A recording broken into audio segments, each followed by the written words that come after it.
Julia Vero thought invisibility was her greatest skill, until she confronted a Mafia boss in fluent Sicilian at a society wedding and signed her own death warrant. One moment of defiance, one cold-eyed stranger, one choice that would drag her from the shadows into a world where power is currency and survival demands blood. Stay until the end to see if she makes it out alive. Like this video and drop your city in the comments so I can see how far Julia's story has traveled. The Augustine Hotel smelled like money, old money, the kind that didn't apologize for existing. Julia Vero stood in the service corridor just off the grand ballroom, clipboard pressed against her chest like a shield, mentally cataloging every detail that could go wrong in the next 4 hours. The Castellano de Luca wedding, 300 guests, 7-figure budget. Her first event as lead coordinator, even if lead was a generous term for what amounted to Margot dumping the job on her 2 days ago with a dismissive wave and a migraine excuse that fooled nobody. "Jules, we need more champagne on the East Terrace." The voice crackled through her earpiece. Danny, one of the waitstaff, sounding harried. She clicked the mic. "Already handled. Check behind the ice sculpture." "You're a lifesaver." "Not really. Just prepared. Obsessively, compulsively prepared. Because that was how you survived in a job where one wrong move could tank your entire career before it even started." Julia had learned early that being underestimated was an advantage. Let them think she was just another faceless coordinator. Let them ignore her. She'd gotten more done invisible than she ever could standing in a spotlight. The ballroom itself was a masterpiece. All soaring ceilings and crystal chandeliers, walls draped in ivory silk that caught the golden light like captured sunlight. The bride wore Vera Wang. The groom wore Armani, and an expression that suggested he'd rather be anywhere else. Julia had seen that look before. Arranged marriages weren't her business. Making sure the cake didn't collapse and the sound system didn't fail was. She moved through this crowd like water, never quite touching anyone, her black dress and pulled-back hair designed for maximum anonymity. A tray of champagne flutes wobbled in a server's hands near the gift table. She steadied it with one hand without breaking stride. A microphone squealed feedback during the best man speech. She'd already signaled the sound tech, who killed it before most guests even noticed. Invisible. Efficient. Exactly what she needed to be. "Miss Vero?" One of the venue coordinators appeared at her elbow, looking nervous. "There's a situation with the seating in the West Gallery." Of course there was. "Show me." The West Gallery overlooked the main ballroom from a private balcony area reserved for the highest-tier guests, the ones who rated marble tables and premium scotch instead of the standard open bar. Julia climbed the curved staircase, already running through solutions. Wrong name cards? Dietary restrictions she'd missed? Someone's mistress seated too close to someone's wife? But when she reached the gallery, everyone was seated. No crisis? No problem. Just a conversation that made her blood go cold. 2 men stood near the balcony railing, backs to her, speaking in rapid Sicilian. Not Italian, Sicilian, the dialect her grandmother had raised her on in the cramped Brooklyn apartment that smelled like espresso and regret. The older woman had been dead 3 years now, but her voice still lived in Julia's head, sharp and unforgiving. "Never let them see you weak. Never let them think you don't understand. Wasting time on this circus," the first man was saying. Older voice, rough like gravel. "The Castellanos think a wedding will smooth over the territory dispute. Idiots. Let them think it." The second voice was younger, colder, controlled in a way that suggested control was a weapon. "We'll take what we need when the time is right. Marco's too busy playing politician to see it coming." Julia should have walked away, should have turned around, gone back downstairs, pretended she'd never heard a word. But then the second man spoke again, and she stopped moving. "Look at this place. All this money for what? So some spoiled princess can play dress-up while her father pretends he's still relevant?" A pause. "And they hire children to run it. That one downstairs, the coordinator, looks like she should be serving coffee, not managing an event. Probably slept her way into the job." The first man laughed. "Easy, Dante. Maybe she's got hidden talents." "Doubt it. I give her an hour before something burns down." Something white-hot and reckless ignited in Julia's chest. Her grandmother's voice, sharp as broken glass. "You are a Vero. We do not accept disrespect. Not from anyone." She was moving before her brain caught up, heels clicking against marble as she crossed the gallery. Both men turned, and Julia got her first clear look at the one called Dante. Tall, mid-30s, dark hair swept back from a face that would have been handsome if it wasn't so cold, all sharp angles and controlled power. The kind of face that belonged on Roman coins or Renaissance paintings of doomed angels. He wore a suit that probably cost more than her car, tailored so precisely it looked like armor. But it was his eyes that stopped her. Dark, assessing, utterly devoid of warmth, the kind of eyes that had seen things, done things. The older man beside him was shorter, broader, with silver threading through his hair and scars that told stories Julia didn't want to know. Both of them were looking at her now with expressions that ranged from surprise to something darker. She should stop, should smile, apologize, walk away. Instead, she spoke in perfect Sicilian. "Forgive the interruption, gentlemen, but I couldn't help overhearing. You're right, I do look young for this position. And you're right that I haven't been doing this long." She kept her voice level, professional, even as her heart tried to jackhammer through her ribs. "But I didn't sleep my way into anything. I earned this job. And if something burns down tonight, it won't be because I failed. It'll be because someone thought they could disrespect me in a language they assumed I didn't speak." Silence. Complete, suffocating silence. The older man's eyebrows had climbed toward his hairline, but Dante hadn't moved, hadn't blinked. He just stared at her with those dark, empty eyes, and Julia realized with a sick, plunging certainty that she'd just made a terrible mistake. "You speak Sicilian." His voice was soft, too soft, the kind of soft that preceded violence. "My grandmother insisted." She refused to let her voice shake. She said, "A woman who doesn't understand what men say about her is a woman asking to be destroyed." Wise woman. He took a step closer. Julia held her ground even though everything in her screamed to run. "What's your name?" "Julia Vero." "Julia Vero," he repeated like he was tasting it. "The coordinator who's going to make sure nothing burns down. That's the plan." "And if I told you," he said quietly, "that you just made a very dangerous choice?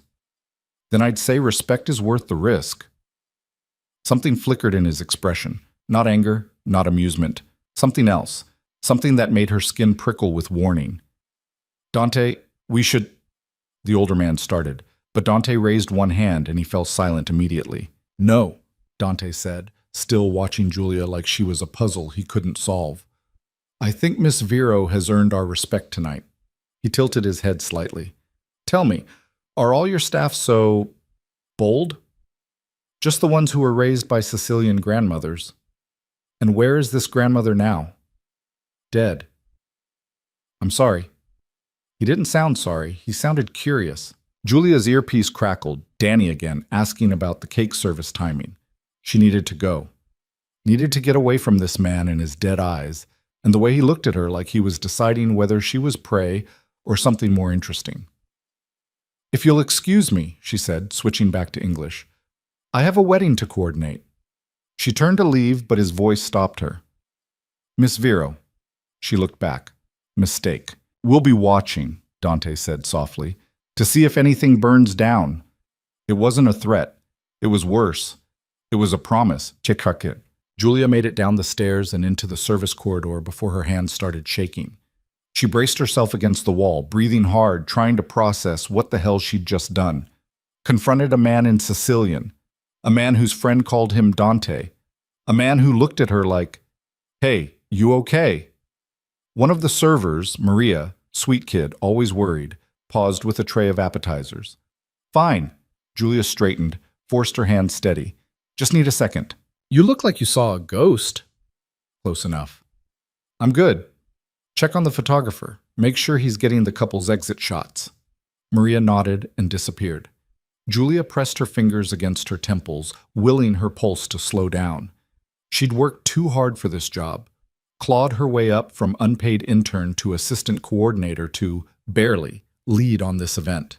She couldn't afford to unravel because some arrogant asshole in an expensive suit had rattled her, even if his eyes suggested he could make her disappear without anyone asking questions. The rest of the evening passed in a blur of controlled chaos. The cake service went off without incident. The band played, the couple danced. Julia moved through it all like a ghost, checking details, solving problems, keeping everything running smoothly, and trying not to think about the fact that twice, when she glanced up at the West Gallery, Dante was standing at the railing watching her.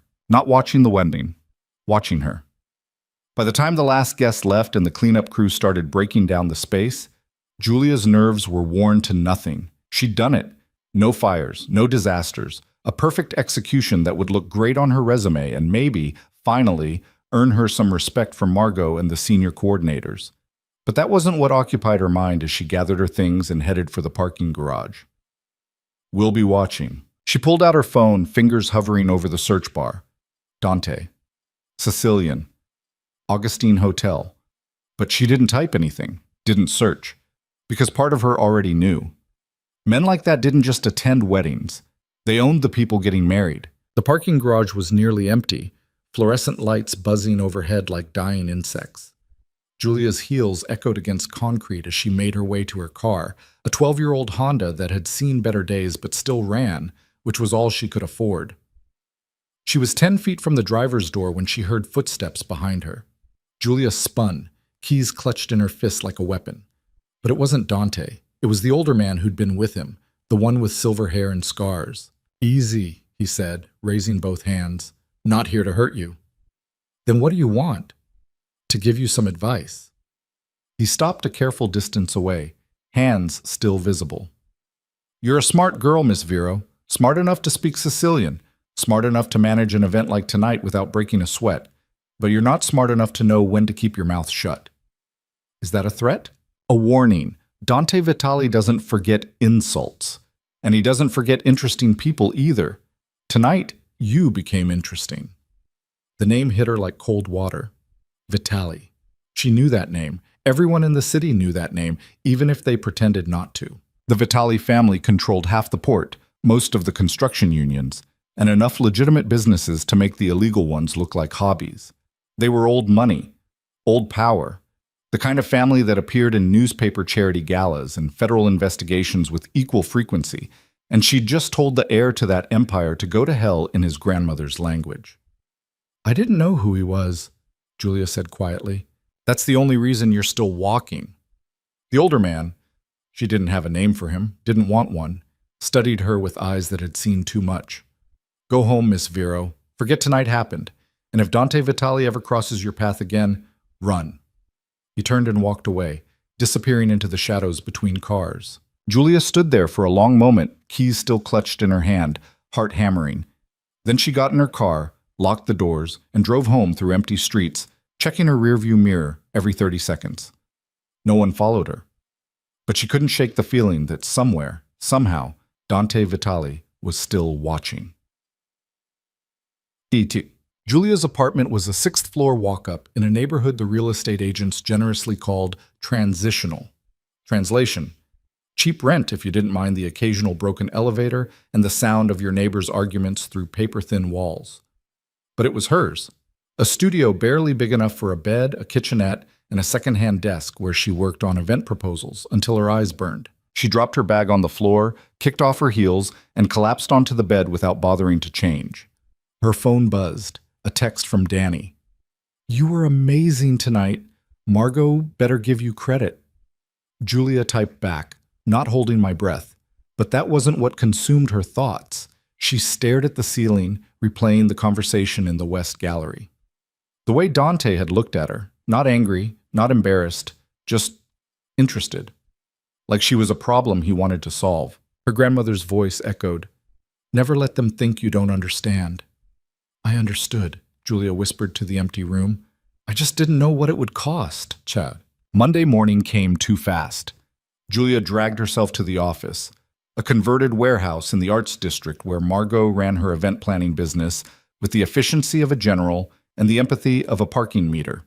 The bullpen was already buzzing when Julia arrived, coordinators hunched over laptops, phones pressed to ears, the controlled chaos of people planning other people's perfect days. "Julia," Margot's voice cut across the noise. "My office, now." Julia's stomach dropped. She'd been expecting this, a debrief on the Castellano de Luca wedding, hopefully some acknowledgement that she'd pulled it off without disaster, but Margot's tone suggested otherwise. The office was all glass and steel, pristine and cold. Margot sat behind her desk, perfectly styled as always, and gestured to the chair across from her. Sit. Julia sat. The Castellano wedding, Margot said without preamble. Tell me what happened in the West Gallery. Julia's mouth went dry. What do you mean? Don't play games with me. I got a call this morning from Vincent Castellano himself. He said there was an incident involving you and one of the guests. I handled a situation, Julia said carefully. It didn't affect the event. Handled it how? A guest was being disrespectful. I addressed it professionally. Margot's expression didn't change. This guest, did you know who he was? Not at the time. And now? Julia hesitated. I've heard the name. Dante Vitali. Margot leaned back in her chair. Son of Marco Vitali, heir to one of the most powerful families in the city. A man you do not address unless spoken to, and certainly not in front of witnesses. He was insulting me. I don't care if he was setting you on fire. You smile, you nod, you walk away. That's how this works, Julia. These people, they're not our friends, they're clients, and some of them are dangerous. I understand. Do you? Margot's voice went sharp, because Vincent Castellano sounded very interested in the fact that one of my coordinators speaks Sicilian and isn't afraid of the Vitali family, and that kind of interest is not the kind we want. Julia's pulse quickened. I'm sorry. It won't happen again. No, it won't. Margot pulled a folder from her desk drawer and slid it across. Because you're being reassigned. What? The Morrison baby shower next week. Samantha will take it. You're back on assistant duty until further notice. Julia stared at the folder like it was a snake. You're demoting me. I'm protecting you and protecting this company. We can't afford to have staff who make enemies of people like Dante Vitali. I didn't... Julia stopped, forced herself to breathe. I worked my ass off for that wedding. Everything went perfectly. Except for the part where you decided to pick a fight with a mobster. He's not... But Julia couldn't finish the sentence. Because he was. Everyone knew it, even if nobody said it out loud. Margot's expression softened slightly. Look, you're talented. You've got potential, but you're also young and you think principles matter more than survival. In this business, they don't. Take the demotion. Keep your head down. And for the love of everything, stay away from the Vitali family. Julia left the office feeling like she'd been hollowed out. Back to assistant duty. Back to being invisible. All because she'd refused to let some arrogant criminal insult her. She made it to the bathroom before the tears came, hot and furious. She scrubbed them away, stared at her reflection in the mirror, pale skin, dark eyes, the same face that had survived her parents' deaths, her grandmother's cancer, years of clawing her way through an industry designed to chew up people like her. Principles matter, she told her reflection. But as she walked back to her desk, phone buzzing with new assignments, she couldn't shake the feeling that Dante Vitali had cost her more than she'd realized, and that the cost was about to get higher. The flowers arrived 3 days later. Julia came home to find a massive arrangement sitting outside her apartment door, 24 blood-red roses in a crystal vase that probably cost more than her rent. No card, no signature, just roses that smelled like funerals and promises. She left them in the hallway. They were gone the next morning. But that afternoon, a new arrangement appeared, this time on her desk at work, delivered while she was in a meeting. Same roses, same absence of explanation. Margot saw them and went white. Get rid of those, she hissed. Julia threw them in the dumpster behind the building. The third arrangement was waiting in her car. She had no idea how anyone had gotten past the locks, but there they were, roses on her passenger seat, petals perfect and red as blood. This time, there was a card. You were right. Respect is worth the risk. D. Julia sat in her car, hands shaking, staring at the note. She should go to the police, should file a report, get a restraining order, do something to make this stop. But what would she say? That a powerful man was sending her flowers? That she felt watched, hunted, like prey being circled by something patient and hungry? They'd laugh her out of the station. She drove home with the roses on the seat beside her, their scent filling the car like a warning. Saturday night, Julia made a mistake. She went out with coworkers, Danny and Maria and two others, all of them trying to blow off steam at a downtown bar that served overpriced cocktails and played music too loud for conversation. Julia didn't usually do this, didn't usually let herself relax, let her guard down, let herself be anything other than focused and controlled. But she'd had a brutal week. Margot was treating her like a pariah. The Morrison baby shower had been a disaster. Not her fault, but she'd taken the blame anyway. And the roses kept coming, one arrangement after another, like a slow-motion siege. So she drank. 2 cocktails, then 3. Let herself laugh at Danny's terrible jokes and Maria's stories about her nightmare roommate. Let herself feel normal for a few hours. She was in the bathroom, washing her hands and trying to convince herself that the room wasn't spinning when her phone buzzed. Unknown number, text message, "You should go home." Julia stared at the screen, heart suddenly pounding. Another buzz. "The bar isn't safe tonight." She fumbled with the phone, fingers clumsy. Typed back, "Who is this?" The response was immediate. "Someone who's watching out for you. Leave now." Julia walked back into the bar on legs that didn't feel steady, found Danny at their table. "I need to go," she said. "What? Why? You okay?" "Just, I need to leave now." Danny frowned but didn't argue. "Want me to come with you?" "No, stay. I'll get a cab." She was halfway to the door when she saw him. Dante Vitali, sitting at the bar like he'd been there all night, whiskey in hand. He wasn't looking at her, wasn't acknowledging her at all. But she knew he'd sent the texts, knew he was the reason her skin felt electric and her instincts screamed danger. Julia turned and walked out without looking back. The street was cold, wind cutting through her jacket. She pulled out her phone to call a rideshare, but before she could, a black Mercedes pulled up to the curb. The rear window rolled down. Dante looked at her from the back seat. "Get in." "No." "Julia." Her name in his mouth sounded like a threat and a prayer. "Get in the car or I'll put you in it myself. Those are your options." "I'll scream." "No one will care."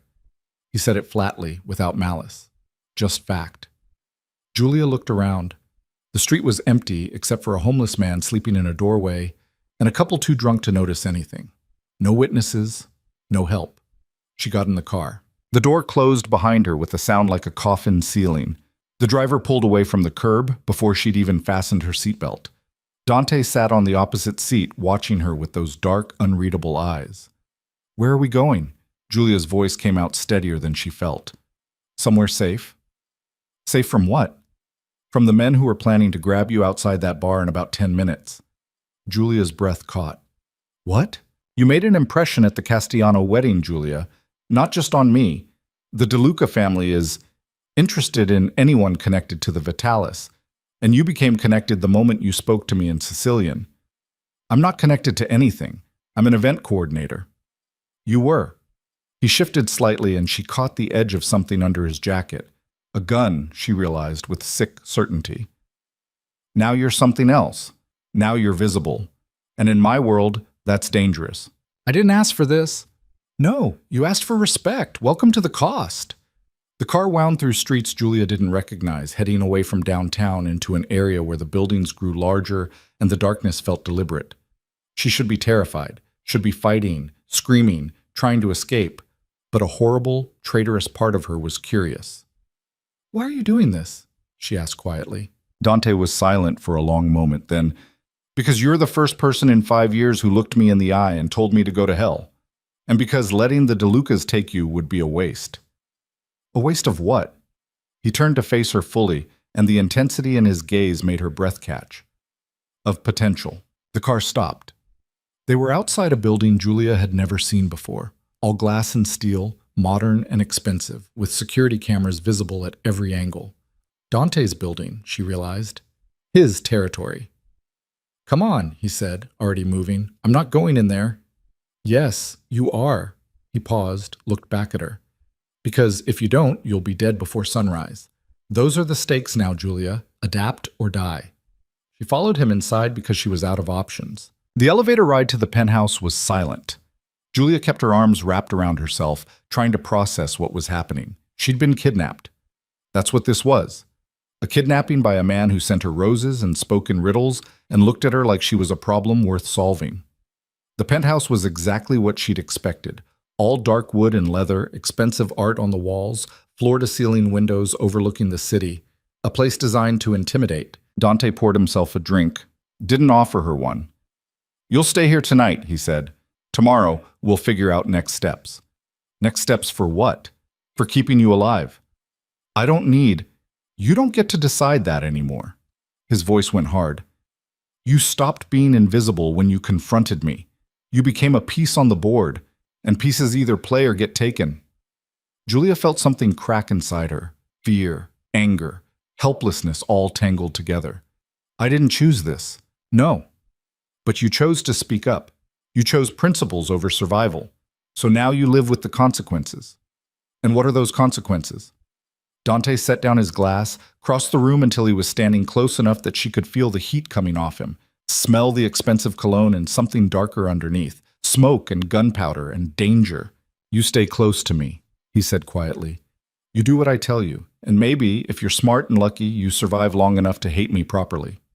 "I already hate you." "No, you don't." His hand came up, fingers brushing her jaw so gently it felt like a lie. "But you will." Then he stepped back, and the moment shattered. "There's a guest room down the hall. Use it. Don't try to leave. The building is secure, but the streets aren't. Not for you. Not anymore." He walked away, leaving Julia standing in the middle of his fortress, trembling with rage and terror, and something she refused to name. She didn't sleep that night, just sat on the edge of the guest bed, staring at the door and wondering how one moment of defiance had led her here. To a penthouse prison. To a man who looked at her like she was worth keeping. To a world where invisibility had been her greatest weapon, and now it was gone forever. Morning came with weak sunlight and the smell of coffee. Julia found Dante in the kitchen, dressed in dark slacks and a white shirt with the sleeves rolled up, looking unfairly human as he worked an espresso machine that probably cost more than her education. "Sleep well?" he asked without looking at her. "Go to hell." "Already there." He poured 2 cups, slid one across the marble counter toward her. "Drink. We have a long day." "I'm not—" "Drink, Julia." His voice went soft, dangerous. "Because you're going to need the caffeine for what comes next." She drank. Hated herself for it. Hated him more. "What comes next?" she asked. Dante met her eyes over the rim of his cup. "You meet my family, and they decide if you're worth protecting or if you're better off dead." Julia stared at Dante across the kitchen counter, the espresso growing cold in her hands. "Your family decides if I'm worth protecting or if I'm better off dead," she repeated slowly. "That's what you just said." "Yes." "And you think that's a normal thing to tell someone over coffee?" Dante's mouth curved slightly, not quite a smile, more like the ghost of one. "Nothing about this situation is normal, Julia. The sooner you accept that, the easier it gets." "Easier?" She set down the cup before she threw it at him. "Nothing about being kidnapped and threatened is easy." "You weren't kidnapped. You were extracted from a situation that would have ended with you in pieces at the bottom of the harbor. According to you, according to reality." He moved around the counter, closing the distance between them with the casual confidence of a man who'd never had to worry about personal space.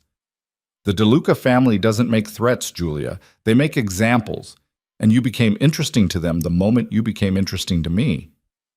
Then make me uninteresting. Tell them I'm nobody. Tell them—" "It's too late for that." His voice went flat. "You spoke Sicilian in front of witnesses at a wedding that was supposed to cement a fragile peace between 2 families. You embarrassed me publicly, and instead of having you killed for it, I sent you roses. Do you understand what that looks like to people who watch for weakness?" Julia's throat tightened. "Like you're interested. Like I'm compromised." He reached past her for his coffee, close enough that she could see the faint scar along his jaw, white against tanned skin. "Which makes you either leverage or a liability. My father will want to determine which." "Your father?" The Marco Vitali she'd heard whispered about in careful voices. The man whose name appeared in charity galas and federal investigations with equal frequency. "When?" "This afternoon. At the estate." Dante checked his watch, something platinum and understated that probably cost more than her car. "Which gives you 3 hours to prepare." "Prepare for what? A trial? An execution?" "A conversation." He set down the cup, met her eyes.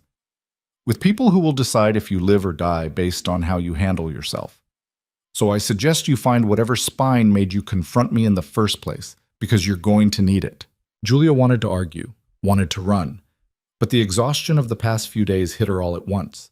The demotion, the roses, the kidnapping, the impossible choice between terror and surrender. She was so goddamn tired of being afraid. Fine, she said, but I need clothes. These aren't exactly... Already handled. Dante nodded toward the hallway. Second door on the left, everything you need. Of course he'd already thought of it. Probably had someone go through her apartment, catalog her sizes, pick out something appropriate for meeting a crime family. The violation of it made her skin crawl, but she was past the point of protesting. The room he'd indicated turned out to be a walk-in closet that could have doubled as a boutique. Dresses, slacks, blouses, all in her size, still bearing tags from designers she couldn't afford to window shop. Julia stood in the doorway, overwhelmed by the sheer excess of it. Pick something conservative, Dante called from somewhere behind her. My mother appreciates modesty. Your mother, Julia said to the empty closet. Right, because meeting the mob boss's mother is totally normal. She settled on a navy sheath dress and matching blazer, simple enough to be respectful, but structured enough to make her feel armored. Found shoes that didn't make her want to murder whoever had guessed her size. When she emerged 20 minutes later, Dante was waiting in the living room, jacket on, looking every inch the heir to an empire. He studied her for a moment, expression unreadable. That'll work. High praise. You want praise? Join a different family.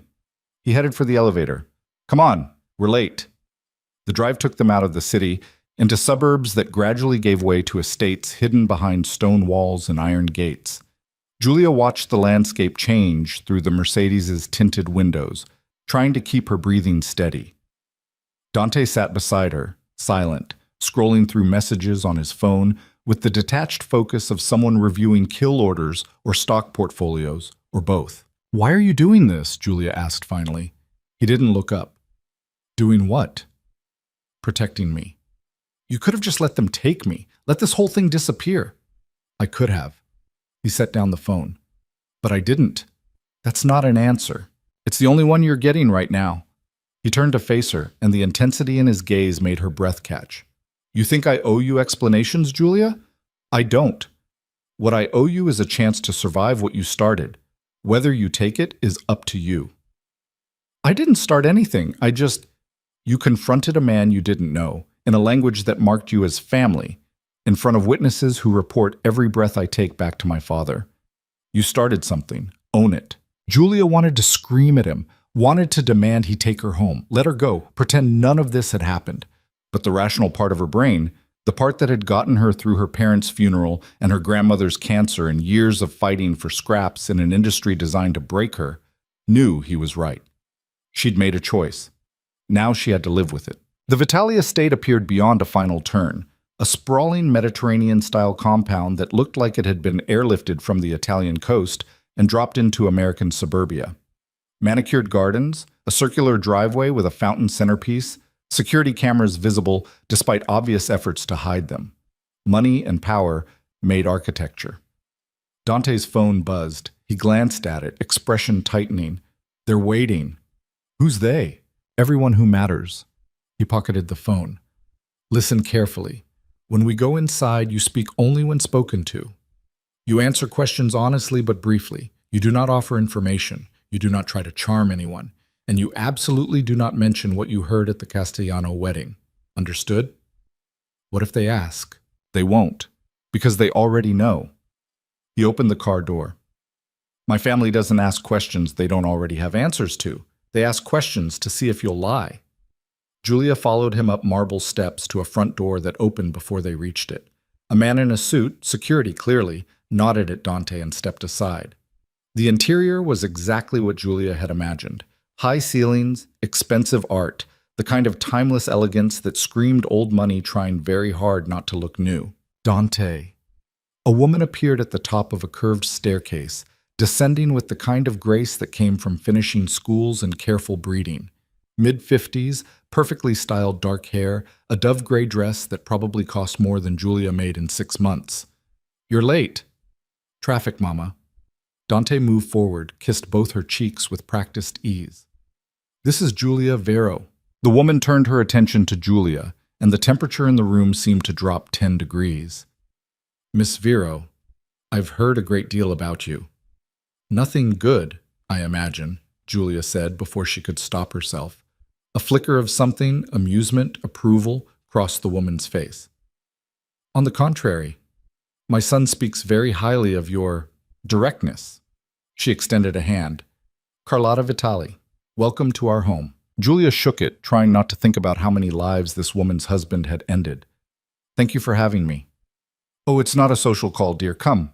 Marco is waiting. They followed Carlotta through hallways lined with family portraits, generations of Vitalis staring down with varying degrees of judgment into a study that smelled like leather and expensive tobacco. Marco Vitali sat behind a massive desk, silver-haired and sharp-eyed, flanked by two men Julia didn't recognize.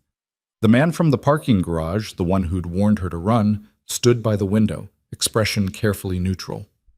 Papa, Dante said, this is... I know who she is.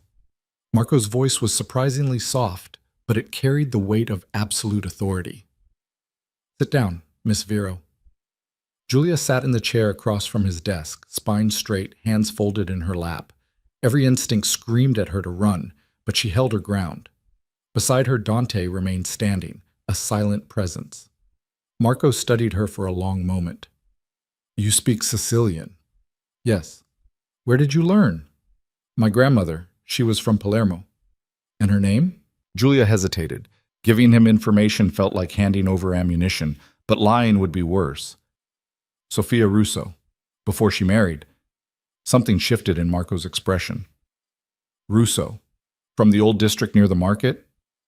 I don't know. She didn't talk about it much. Smart woman. He leaned back in his chair. And she taught you the language. Why? She said a woman who doesn't understand what men say about her is asking to be destroyed. Marco's lips curved into something that might have been a smile if it had reached his eyes. Your grandmother was very smart. Tell me, Miss Vero, what do you think men are saying about you now? That I'm a problem. Are you? Julia met his gaze, refusing to flinch.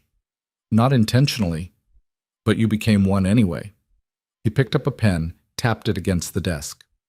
You embarrassed my son. In public, in front of families we're currently negotiating with, that creates complications. I apologize for the complications, not for standing up for myself. The man by the window, the one who'd warned her, made a sound that might have been a laugh quickly suppressed. Marco's eyes flicked toward him, then back to Julia. You have pride, Marco said. That's dangerous in a woman. It's dangerous in anyone, Julia shot back before she could stop herself. But it's the only thing that kept me alive after my parents died and my grandmother got sick and the world decided I wasn't worth noticing. So forgive me if I'm not willing to give it up because your son didn't like being called out for being an asshole. Silence. Complete, suffocating silence. Julia's heart hammered against her ribs. She'd gone too far, signed her own death warrant with her inability to keep her mouth shut. Then Marco laughed. It wasn't a warm laugh. It was the kind of laugh that preceded violence or respect, and Julia couldn't tell which. He set down the pen, leaned forward, elbows on the desk. You remind me of someone, he said quietly.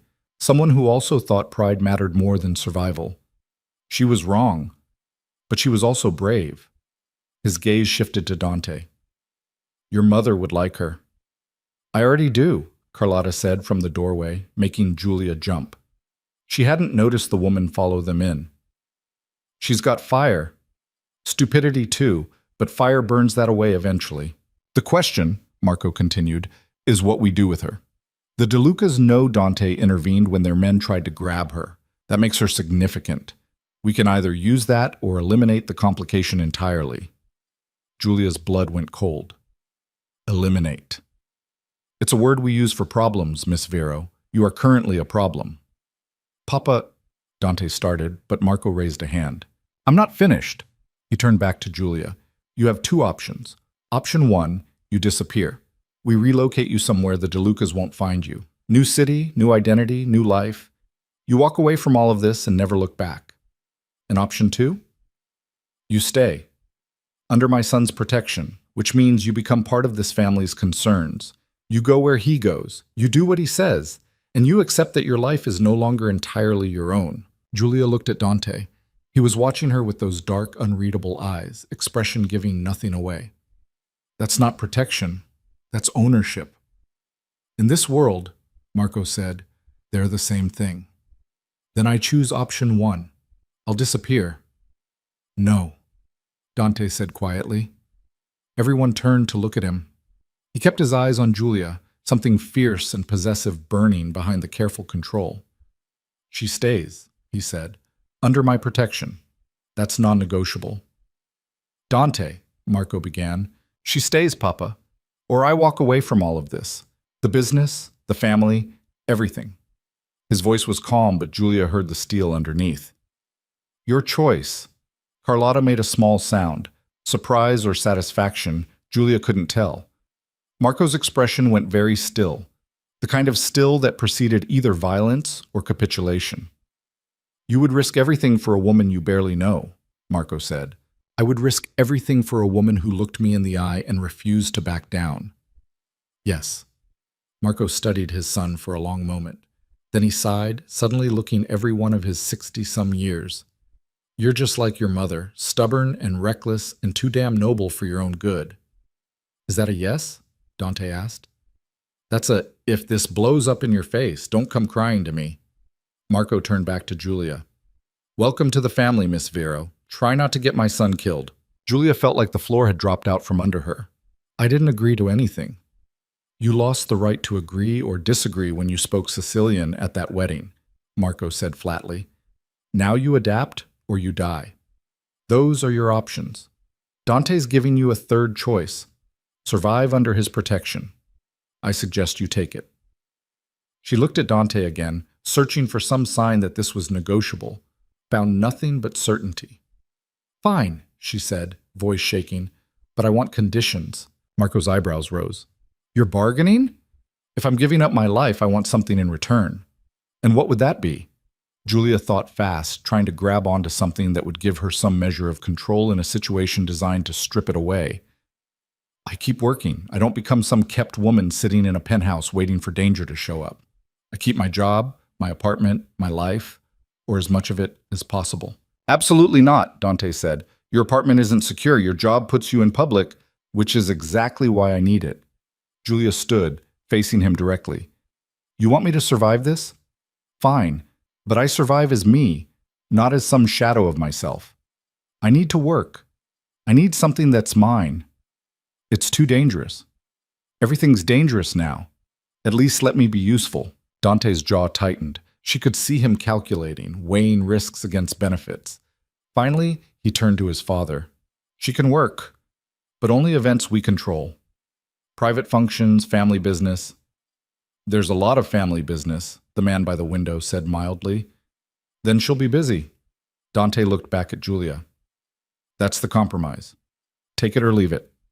It wasn't much, but it was something. A lifeline to normalcy in a world that had stopped making sense. I'll take it, Julia said. Marco nodded. Then it settled.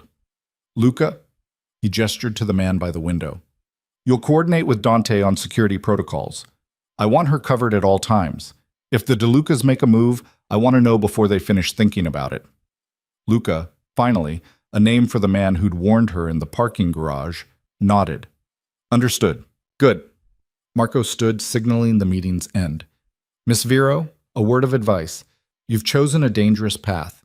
My son is many things. Brilliant, ruthless, occasionally noble to the point of stupidity. But he is not gentle. And this world he's brought you into does not forgive weakness. If you're going to survive, you need to be harder than you've ever been. Understand? I understand, Julia said, even though she wasn't sure she did. Then welcome to the family. Try not to make me regret this. Julia followed Dante out of the study, through hallways that seemed to close in around her, back to the car waiting in the circular drive. She didn't speak until they were on the road, estate shrinking in the rearview mirror. You threatened to walk away from your family, she said quietly. For me. Why? Dante stared straight ahead, hands steady on the wheel. Because you were right. About what? Respect is worth the risk. He glanced at her briefly, something raw in his expression. I've spent my entire life being told what I am, what I'm supposed to be. Marco Vitali's son, the heir, the weapon. And then you looked at me like I was just a man being an asshole and called me on it. Do you know how rare that is? So this is about ego. This is about the fact that you're the first real thing I've encountered in years. His voice went rough.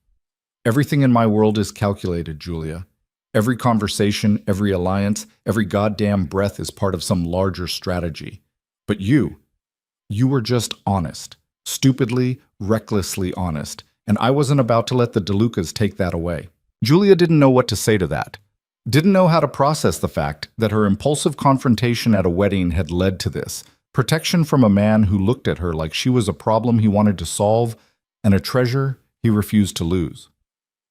They drove in silence for a while, city rising around them again. Finally, Dante spoke. There are rules now. You need to understand them. I'm listening. You don't go anywhere without security. Luca or someone he approves. No exceptions. Fine. You tell me where you are at all times. If plans change, I know about it. That's non-negotiable. The DeLucas will be watching for opportunities. I'm not giving them one. Julia bit back the protest. Okay. And you don't talk about what you hear. Family business stays in the family. What you overhear, what you see, what you figure out. It stays locked down. I'm not an idiot, Dante. I know how this works. Do you? He pulled the car over suddenly, turning to face her. Because it seems like you think this is temporary, like you can just go back to your life once things calm down. But that's not how this works, Julia. You're in it now, permanently. And if you think that's something you can just walk away from when you get bored or scared, you're going to get yourself killed. I'm already scared, Julia shot back. I've been scared since you showed up at that bar. Since you put me in this car. Since your father looked at me like I was a chess piece he was deciding whether to play or sacrifice. So don't tell me I don't understand the stakes. I understand perfectly. Dante's expression softened slightly. Then why stay? Because I'm more scared of what happens if I run. She met his eyes. Your father gave me an out, a new identity, a new life. But we both know the DeLucas would find me eventually. And when they did, I'd be alone. At least this way, I've got a fighting chance. This isn't a fighting chance, Julia. It's a prison with better amenities. Then I guess I'm adapting. She turned to look out the window at the city streaming past. Like you said, adapt or die. Dante was quiet for a long moment. Then he pulled back onto the road, and they finished the drive without speaking. He took her back to the penthouse. Julia walked through the door feeling like she'd aged 10 years in the past 24 hours. Everything looked the same. Expensive furniture, floor-to-ceiling windows, the trappings of wealth and power. But it felt different now. Less like a prison and more like a fortress. I need to make some calls, Dante said, already pulling out his phone. Luca will be here in an hour to go over security protocols. Don't leave the building. Wasn't planning on it. He paused halfway to his office, looked back at her. Julia. What? You did well today. With my father. Most people fold when he looks at them like that. Most people probably have better survival instincts than me. Probably. A ghost of a smile crossed his face. Get some rest. Tomorrow's going to be worse. He disappeared into the office, leaving Julia standing in the living room, exhausted and wired and completely out of her depth.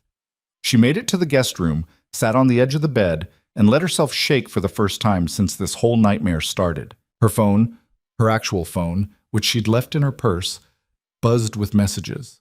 Danny asking if she was okay. Maria wondering where she'd disappeared to. Margot's number showing 3 missed calls. Julia stared at the screen, at the remnants of her normal life demanding attention, and realized she couldn't answer any of them. Couldn't explain where she was or why.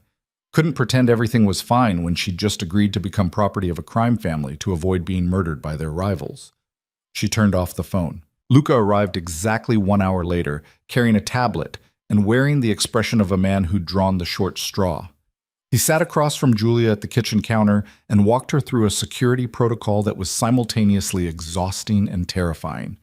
Tracking app on her phone. Check-ins every 4 hours. A panic button disguised as a bracelet that would summon armed response in under 3 minutes. lists of safe locations, Weixian zones, people to avoid at all costs. This is insane, Julia said halfway through. This is Tuesday, Luca replied without looking up from the tablet. You want insane? Wait until someone actually tries to kill you. Has that happened? To people under Dante's protection? Luca's expression went carefully blank. Yes. And did they survive? Some of them. He set down the tablet. Look, I'm going to be straight with you because Dante won't. You're not the first woman he's decided to protect, but you're the first one he's threatened to walk away from the family over. That makes you different. That also makes you a bigger target. Comforting. It's honest. And honesty is the only thing that keeps you alive in this world. He pulled out a business card, slid it across the counter. My number. You call it if anything feels wrong. I don't care if it's 2 a.m. or you just have a bad feeling. You call. Julia took the card. Why are you helping me? Because Dante asked me to, and because, he paused, choosing words carefully, because you remind me of someone. Someone who didn't make it, and I'm tired of burying people who could have survived if they'd just asked for help. Who was she? Someone who thought she could handle things alone. Luca stood, pocketed the tablet. Don't make the same mistake. After he left, Julia sat at the counter staring at the business card, at the panic bracelet now locked around her wrist, at the phone that would track her every movement. This was her life now. Monitored, controlled, protected, owned. Dante emerged from his office around midnight, looking tired in a way that made him seem almost human. He found her still sitting at the counter, staring at nothing.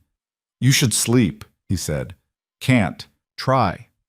He moved to the liquor cabinet, poured 2 glasses of something amber, slid one toward her. It helps. Julia took it, drank, felt fire slide down her throat. Is this what it's always like? The watching, the waiting, the constant awareness that someone might try to kill you? Yes. How do you stand it? You get used to it? He leaned against the counter close enough that she could see the exhaustion in his eyes. Or you break. Most people break. And the ones who don't? They become like me. He said it without pride or shame, just fact. Hard, careful, alone. You're not alone, you have your family. Family isn't the same as not being alone. He finished his drink, set down the glass. You'll understand that soon enough. Julia wanted to argue, wanted to tell him he was wrong, that family meant something, that connection was possible even in a world built on violence and power. But the words died in her throat because she could see it in his eyes. The isolation, the weight of being Marco Vitali's son, the heir to an empire that demanded everything and gave nothing back except survival. I'm sorry, she said quietly. For what? That this is your life. Dante looked at her for a long moment, something shifting in his expression. Don't apologize for things you can't change, Julia. Save your energy for surviving what comes next. And what is that? Tomorrow you meet the rest of the family, the ones who think you're a liability, the ones who want you gone. He straightened, started toward his bedroom. Get some sleep. You'll need it. Julia sat alone in the dark penthouse, glass of expensive whiskey warming in her hands, and tried to remember what her life had been like 3 weeks ago, before the Castellano wedding, before Dante Vitali, before she'd traded invisibility for survival and discovered that the cost of being seen was higher than she'd ever imagined. She drank the whiskey, went to bed, didn't sleep. And when morning came with weak sunlight and the smell of coffee, she got up and prepared to face whatever came next. Because she'd made her choice. Now she had to live with it. The family dinner was scheduled for 7. Dante told her this over breakfast, if coffee and silence could be called breakfast, while scrolling through his phone with the detached focus of someone reading casualty reports. Dinner, Julia repeated, with the people who want me dead. Not all of them want you dead. Some just want you gone. There's a difference. He set down the phone, finally looking at her. My Uncle Sal thinks you're a distraction. My cousin Nico thinks you're DeLuca bait, and my Aunt Francesca thinks I've lost my mind. Have you? Probably. He stood, reaching for his jacket. But that's not the point. The point is, they need to see you're not going anywhere, that you're under my protection, and that means something. And if they don't care what it means? Dante's expression went hard. Then I remind them why they should. He left for meetings, What kind? Julia didn't ask, and he didn't volunteer. Luca arrived an hour later with clothes for the dinner, laying them out on the guest bed with the efficiency of someone who'd done this before. "Dante wants you in this," he said, gesturing to a dark green dress that managed to be elegant without being showy. "Conservative but not weak, you're walking a line tonight." "What line?" "Between being seen as Dante's property and being seen as your own person who happens to be under his protection." Luca studied her. "The family needs to believe you're worth the trouble, that you bring something to the table besides complications. I'm an event coordinator. What could I possibly bring? Legitimacy, normalcy. A reason for Dante to stay grounded instead of going full scorched earth on the DeLucas." He moved toward the door, paused. "They're going to test you tonight. Push boundaries, ask questions designed to make you slip. Don't." "Any other advice?" "Yeah, don't drink too much. You'll need your wits." After he left, Julia stared at the dress for a long time before putting it on. The fabric was expensive, the cut perfect, and she hated how good it looked. Hated that she was being dressed like a doll for a performance she hadn't auditioned for. But she put it on anyway. Did her makeup carefully, pulled her hair back in a style her grandmother would have approved of. Elegant, controlled, nothing that could be grabbed in a fight. The thought made her laugh bitterly. She was preparing for dinner like it was combat. Maybe it was. Dante returned at 6, wearing a different suit, charcoal instead of black, still tailored like armor. He looked her over with an expression that might have been approval. "You'll do," he said. High praise. "I'm not good at compliments, but you look—" He stopped, seemed to reconsider. "You look like you belong." "Do I?" "You will after tonight." He offered his arm. "Come on. We're taking my car. Luca will follow." The estate looked different at dusk, shadows pooling in the gardens, lights beginning to glow in windows like warning fires. More cars lined the circular drive than yesterday. Expensive imports, all black or silver, all screaming money and power. "How many people?" Julia asked as Dante helped her out of the Mercedes. 12. Immediate family only." "That's immediate?" "In this world, yes." He kept his hand on the small of her back as they walked up the steps, a gesture that looked protective but felt possessive. "Remember, you're here because I want you here. They don't have to like it, they just have to accept it." Carlotta met them at the door, elegant in midnight blue, her smile warm but her eyes assessing. "Julia, you look lovely. Come, everyone's in the dining room." The dining room was exactly what Julia expected. A table that could seat 20 crystal chandeliers, more silverware than any human needed for one meal. And around the table, the Vitali family in all its complicated glory. Marco at the head, of course. To his right, a man in his 50s with Marco's sharp features and Dante's cold eyes. Uncle Sal, Julia guessed. Across from him, a younger man, maybe 30, with the kind of pretty boy looks that probably got him out of speeding tickets and into trouble. Nico. A woman in her 40s with perfectly styled hair and a smile that didn't reach her eyes sat beside Nico, Aunt Francesca, and others. Cousins, maybe. Associates. People whose names Julia didn't know and whose expressions ranged from curious to hostile. "Everyone," Dante said, his hand still on Julia's back, "this is Julia Vero, Julia, my family." The silence that followed felt weighted, dangerous. Then Marco spoke. "Sit down, both of you. We have business to discuss before dinner." Dante guided Julia to a seat halfway down the table, taking the chair beside her. Luca appeared from somewhere, standing against the wall like a statue. Other security, Julia assumed they were security, occupied similar positions around the room. "So this is the girl who talked back to you in Sicilian," Sal said, leaning back in his chair. "Have to admit, Dante, I didn't think you had a type, but apparently it's suicidally bold." "She's not a type," Dante said evenly. "She's a person under my protection. Show some respect." "Respect?" Nico laughed, the sound sharp.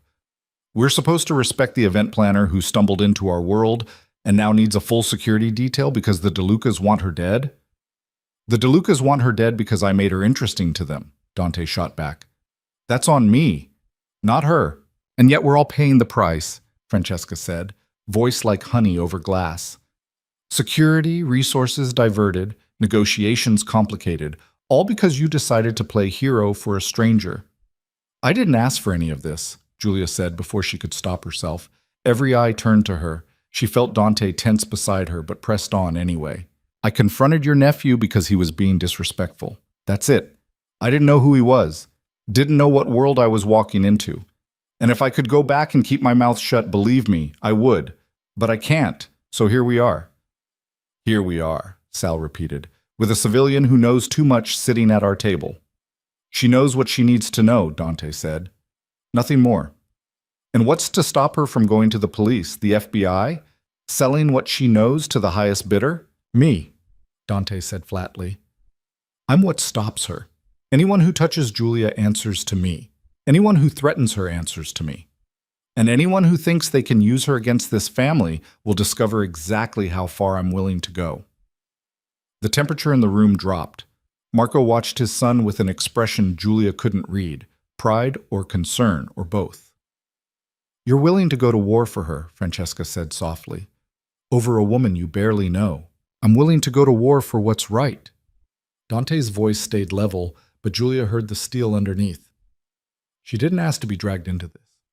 But she's here now, and I will not abandon her to clean up my mess. Noble, Nico said, sarcasm thick. Also stupid.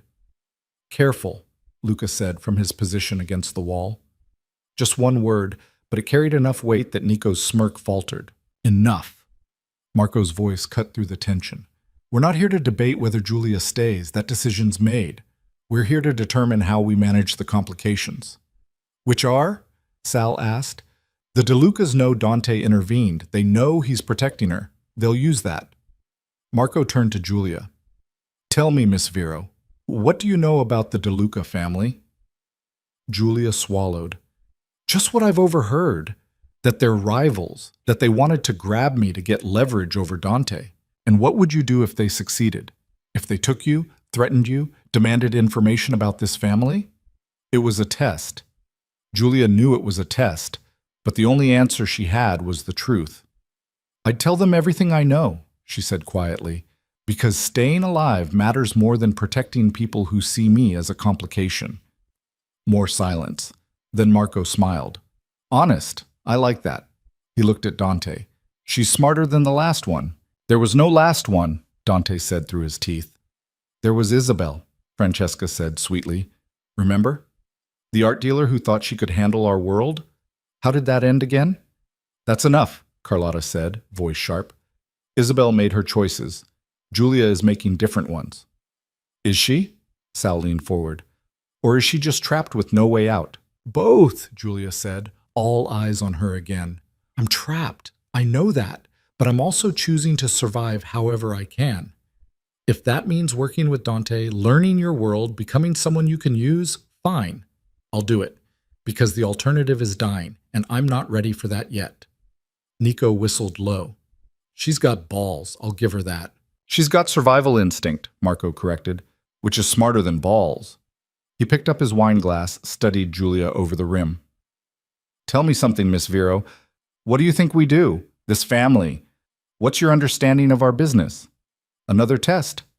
Julia chose her words carefully. I think you have legitimate businesses that make money. And I think you have other businesses that make more money but can't be discussed at charity galas. I think you have power because people are afraid of you and because you're useful to people with power. And I think everything you do is calculated to maintain that balance. And how do you feel about that? Julia met his eyes. I don't have the luxury of feelings anymore. I just have survival. Marco laughed, actually laughed, the sound genuine. I like her, Dante. She's practical. She's terrified, Dante said quietly, looking at Julia with something that might have been concern. But she's hiding it well. Being terrified isn't weakness, Carlotta said. It's intelligence. Only fools aren't afraid of this life. Dinner was served, course after course of food Julia barely tasted, too focused on the conversation swirling around her. Business talk, carefully coded. Names she didn't recognize attached to situations she couldn't fully understand. She stayed quiet, spoke only when spoken to, and tried not to think about how every person at this table had probably ordered someone's death at some point. Dessert arrived. Something with chocolate and gold leaf that probably cost more than her monthly rent. Francesca set down her fork, dabbed her mouth with a napkin, and turned to Julia. So tell me, dear, what are your intentions with my nephew? Julia nearly choked on her wine. Intentions? You're living in his penthouse, under his protection, wearing clothes he bought you. People will talk. They'll assume certain things. Let them assume, Dante said. I'm not sleeping with him, Julia said at the same time. Francesca's eyebrows rose.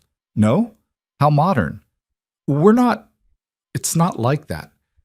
Julia felt her face heat. This is a security arrangement, nothing more. And when it becomes more? Sal asked. Because it will. You're living in close quarters with a man who's clearly invested in keeping you alive. Feelings develop. No, Julia said firmly. They won't. Why not? This from Nico, genuinely curious. You're not attracted to him? That's not... Julia stopped, painfully aware of Dante beside her, perfectly still. My personal feelings aren't relevant. Everything's relevant in this family, Marco said. But I think what my daughter-in-law is really asking is whether you're here for Dante or here for the protection, whether you care about my son or just care about staying alive. Julia looked at Dante. He was watching her with those dark, unreadable eyes, expression giving nothing away. She had no idea what he wanted her to say, had no idea what the right answer was. So she told the truth. I don't know him well enough to care about him, she said quietly. Not the way you mean, but I respect him. He could have let the DeLucas take me, could have walked away from the mess I created, but he didn't. So maybe that's not caring. Maybe it's just gratitude, but it's real. Dante's expression shifted slightly. Something that might have been relief or disappointment or both. Gratitude's a start, Carlotta said gently. The rest comes with time. If there is time, Sal muttered. There will be, Dante said. I'm making sure of it. After dinner, the family dispersed, some to Marco's study for what Julia assumed was actual business talk, others to the sitting room for coffee and continued judgment. Dante guided her out to the garden, away from listening ears, into cool night air that smelled like roses and money. You did well, he said once they were alone among the hedges and marble statuary. I told your family I don't care about you. I'm not sure that qualifies as well. You told them the truth. That's better than well. That's smart. He stopped walking, turned to face her. They would have smelled a lie. And if they thought you were playing me, using me for protection while planning to bolt at the first opportunity, they'd eliminate you themselves. Comforting. It's reality. He was standing too close, close enough that she could see the faint scar on his jaw, the exhaustion around his eyes. You're walking a tightrope, Julia, between being seen as my weakness and being seen as someone worth protecting. Tonight helped, but it's not over. When is it over? When the DeLucas stop being a threat. When my family accepts you fully. When... He stopped, jaw tightening. I don't know. Maybe never. Julia wrapped her arms around herself, cold despite the mild evening. Your cousin asked what my intentions were. What are yours? What do you mean? You threatened to walk away from your family for me. You're protecting me, housing me, putting resources toward keeping me alive. Why? What's the end game here? Dante was quiet for a long moment, studying the garden like it held answers. I don't know, he said finally. I just know that letting you die felt wrong, and everything since then has been about making sure that doesn't happen. Even if it costs you everything? Even if. He looked at her, and the intensity in his gaze made her breath catch. You think I'm being noble, heroic. But that's not what this is. This is selfish, Julia. Because watching you stand up to me in that gallery, it reminded me that there are still people in the world who operate on principles instead of power. And I needed that reminder more than I knew. So I'm what? Your conscience? You're proof that not everything has to be calculated, that sometimes the right choice is just the right choice, consequences be damned. He stepped closer, and Julia's heart kicked.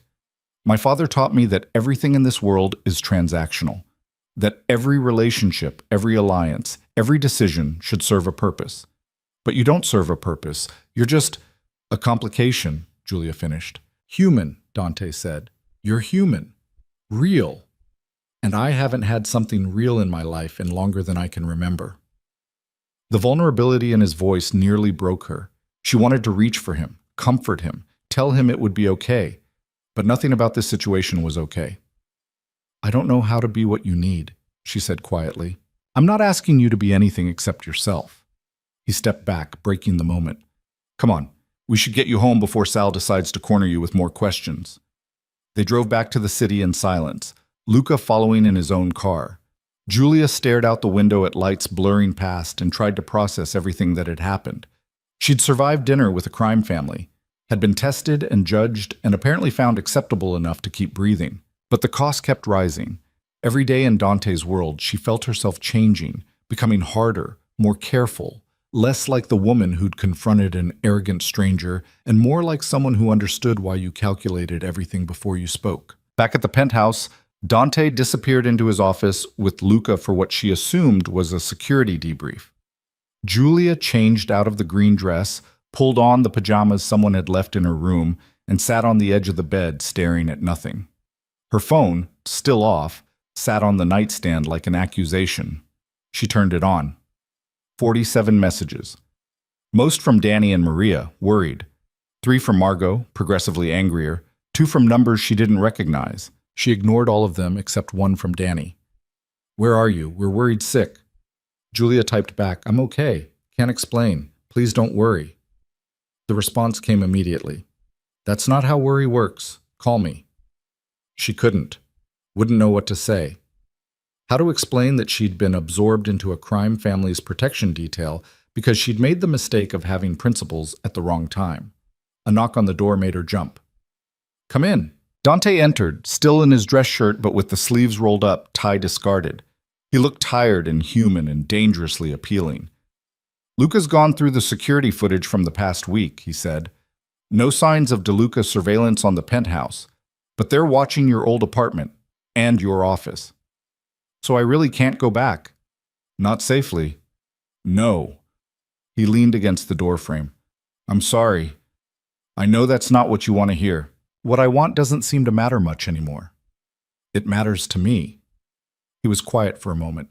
I meant what I said in the garden. You're not just a complication, Julia. You're... He stopped, seemed to reconsider. You're important. Important how? I don't know yet, but you are. He straightened. Get some sleep. Tomorrow we start your training. Training for what? For surviving my world. He moved to leave, paused in the doorway. And Julia? What you said at dinner, about not knowing me well enough to care. That's fair. But for what it's worth, I'm starting to care about you. And in this world, that's dangerous for both of us. He left before she could respond. Julia sat in the silence of the guest room, processing what he'd said. Caring was dangerous, feelings were weapons, trust was liability. But somewhere beneath the fear and the calculated survival, she felt something shifting. Some small part of her that had been numb since her grandmother's death was waking up, drawn to the man who looked at her like she mattered, and that terrified her more than the DeLucas ever could. 3 days later, the training began. Not the kind of training Julia had imagined. No guns or self-defense classes, though Luca promised those would come. This was different. Harder. This was learning how to be invisible again, but with purpose. You're going to attend events, Dante explained over breakfast. Family functions, business dinners, charity galas where we need legitimate faces. You'll coordinate them like you've always done. But you'll also watch, listen, report back anything that seems off. You want me to spy?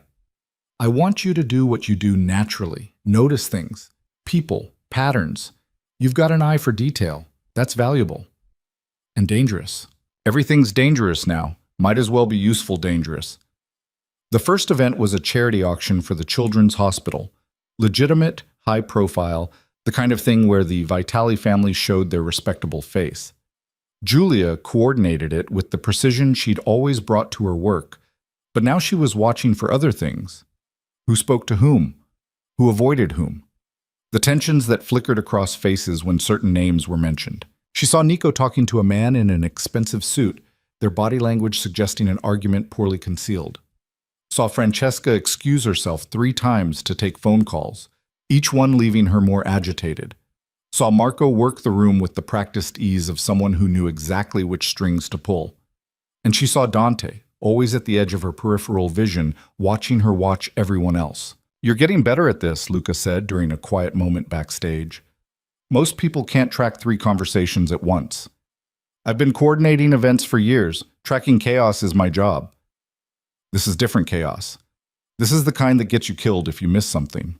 But she didn't miss things.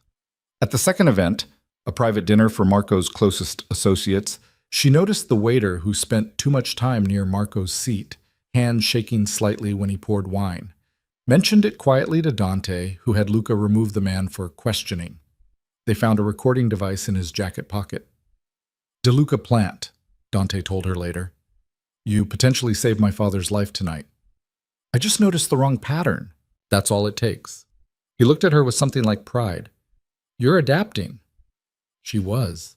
Julia could feel it happening, the softening of her instinct to trust, the sharpening of her awareness, the way she'd started calculating exits and threats before she even entered a room. She was becoming what this world demanded, and it scared her how natural it felt.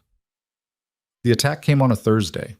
Julia was leaving a venue after coordinating a corporate event, one of the legitimate jobs Dante had cleared, with Luca's team doing security sweeps beforehand. But somewhere between the venue door and the car, something went wrong. She didn't see them coming. One moment she was walking across the parking garage, heels echoing, checking her phone for the next day's schedule. The next, someone grabbed her from behind, arm around her throat, pulling her backward into shadows between cars. Julia tried to scream, but the arm tightened, cutting off air. She clawed at it, remembering nothing of the self-defense training Luca had started teaching her, pure panic taking over. Stop fighting. The voice was male, accented, Italian, not Sicilian. We just want to talk. But his grip said otherwise, said this wasn't about talking. Julia remembered the panic bracelet, twisted her wrist, felt the button press against her skin, pressed it hard. That was stupid, the man said, but she heard uncertainty in his voice, heard him say something to someone she couldn't see, rapid Italian about time and extraction. Then Luca was there. She didn't see where he came from, didn't see the first punch. Just suddenly, the arm around her throat was gone, and she was stumbling forward, gasping for air. Behind her, sounds of violence, flesh hitting flesh, a crack that might have been bone, a choked-off scream. Someone steadied her. One of Luca's team, a woman whose name Julia didn't know, but whose face was professionally blank as she guided Julia toward a car. Don't look back, the woman said. Julia looked back anyway, saw Luca standing over two men on the ground, one unconscious, one groaning, saw the cold efficiency in his movements as he zip-tied their wrists, saw blood on his knuckles, and didn't ask whose. In the car, Luca said, without looking at her. Now. Julia got in the car. The woman drove, fast but not reckless, through streets Julia didn't recognize. Her hands were shaking, her throat hurt where the man had grabbed her, and all she could think was how close she'd come to disappearing. They took her back to the penthouse. Dante was waiting when they arrived, face like stone, eyes like murder. Are you hurt? First words out of his mouth. No, just shaken. He crossed to her, hands cupping her face, tilting her head to examine her throat. His touch was gentle, but his expression was anything but. There's going to be bruising, he said quietly. Luca? De Luca contractors. We have them in custody. I'm handling interrogation personally. Good. Dante's hands dropped, but he stayed close. Find out who gave the order. Find out what they know, and find out if there are more. Already on it, Luca left. Dante guided Julia to the couch, poured her whiskey with hands that weren't quite steady. Drink. She drank. The burn helped focus her scattered thoughts. They were waiting for me. They knew when I'd be leaving. Which means they have someone inside the venue, or they're tracking you. Dante pulled out his phone, started typing. We're going dark. No more events until we figure out how they found you. Dante. No. His voice went hard. You almost died tonight, Julia.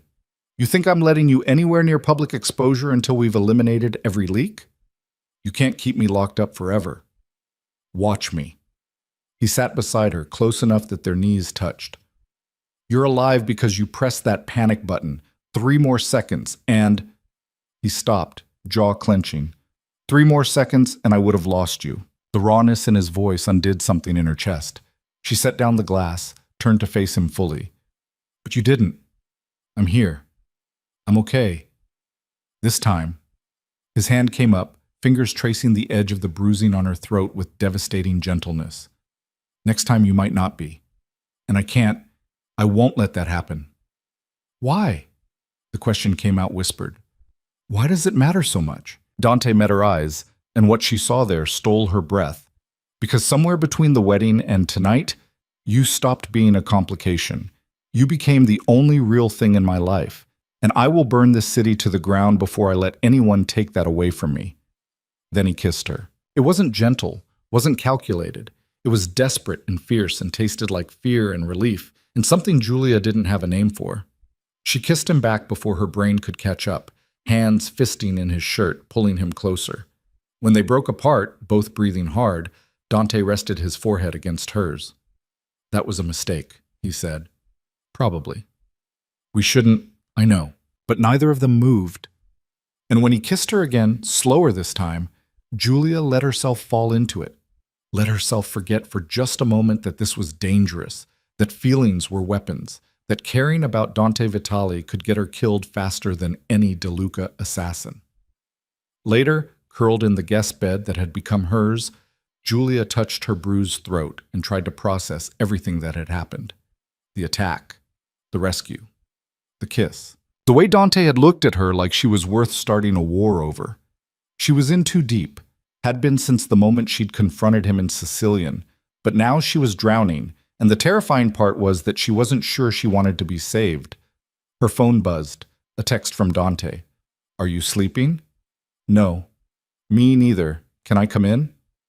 Julia stared at the message.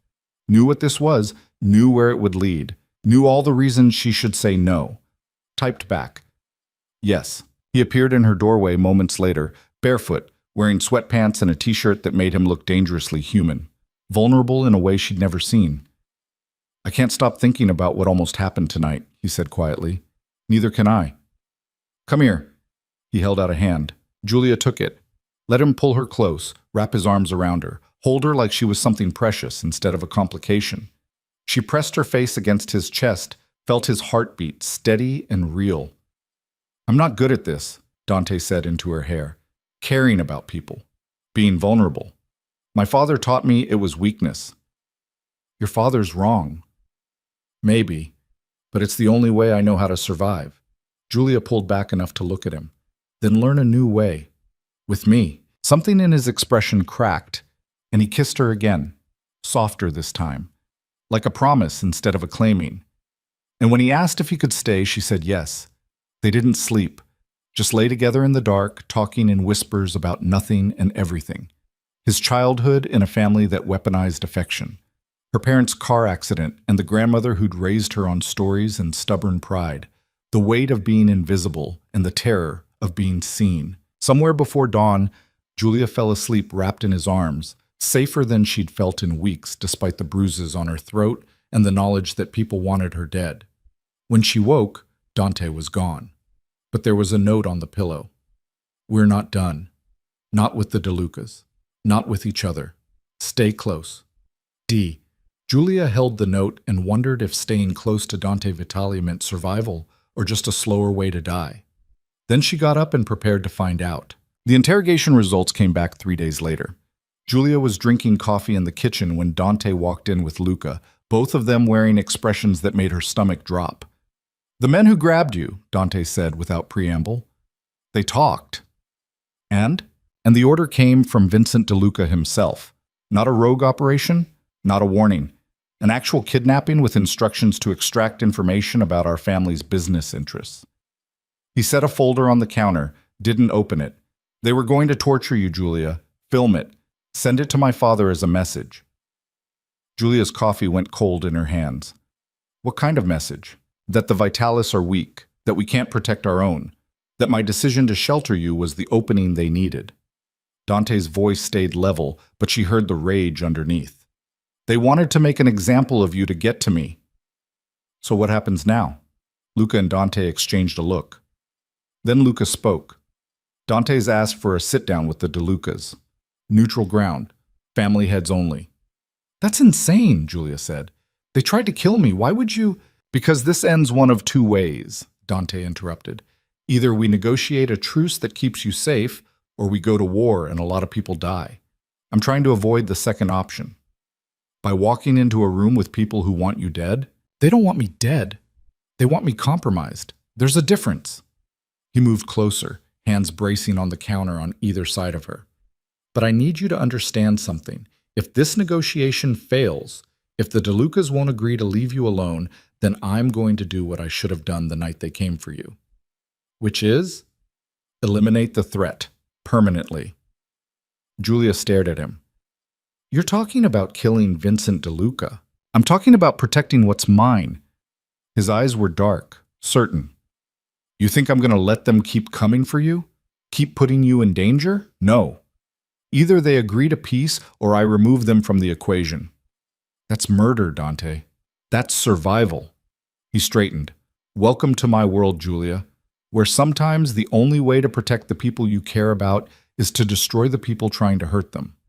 And you're okay with that? With becoming a killer? Something shifted in his expression. Pain, maybe, or resignation. I already am one. Have been since I was 23, and my father decided it was time for me to prove I could do what needed to be done. He turned away. The sit-down is tomorrow night. You'll stay here with security.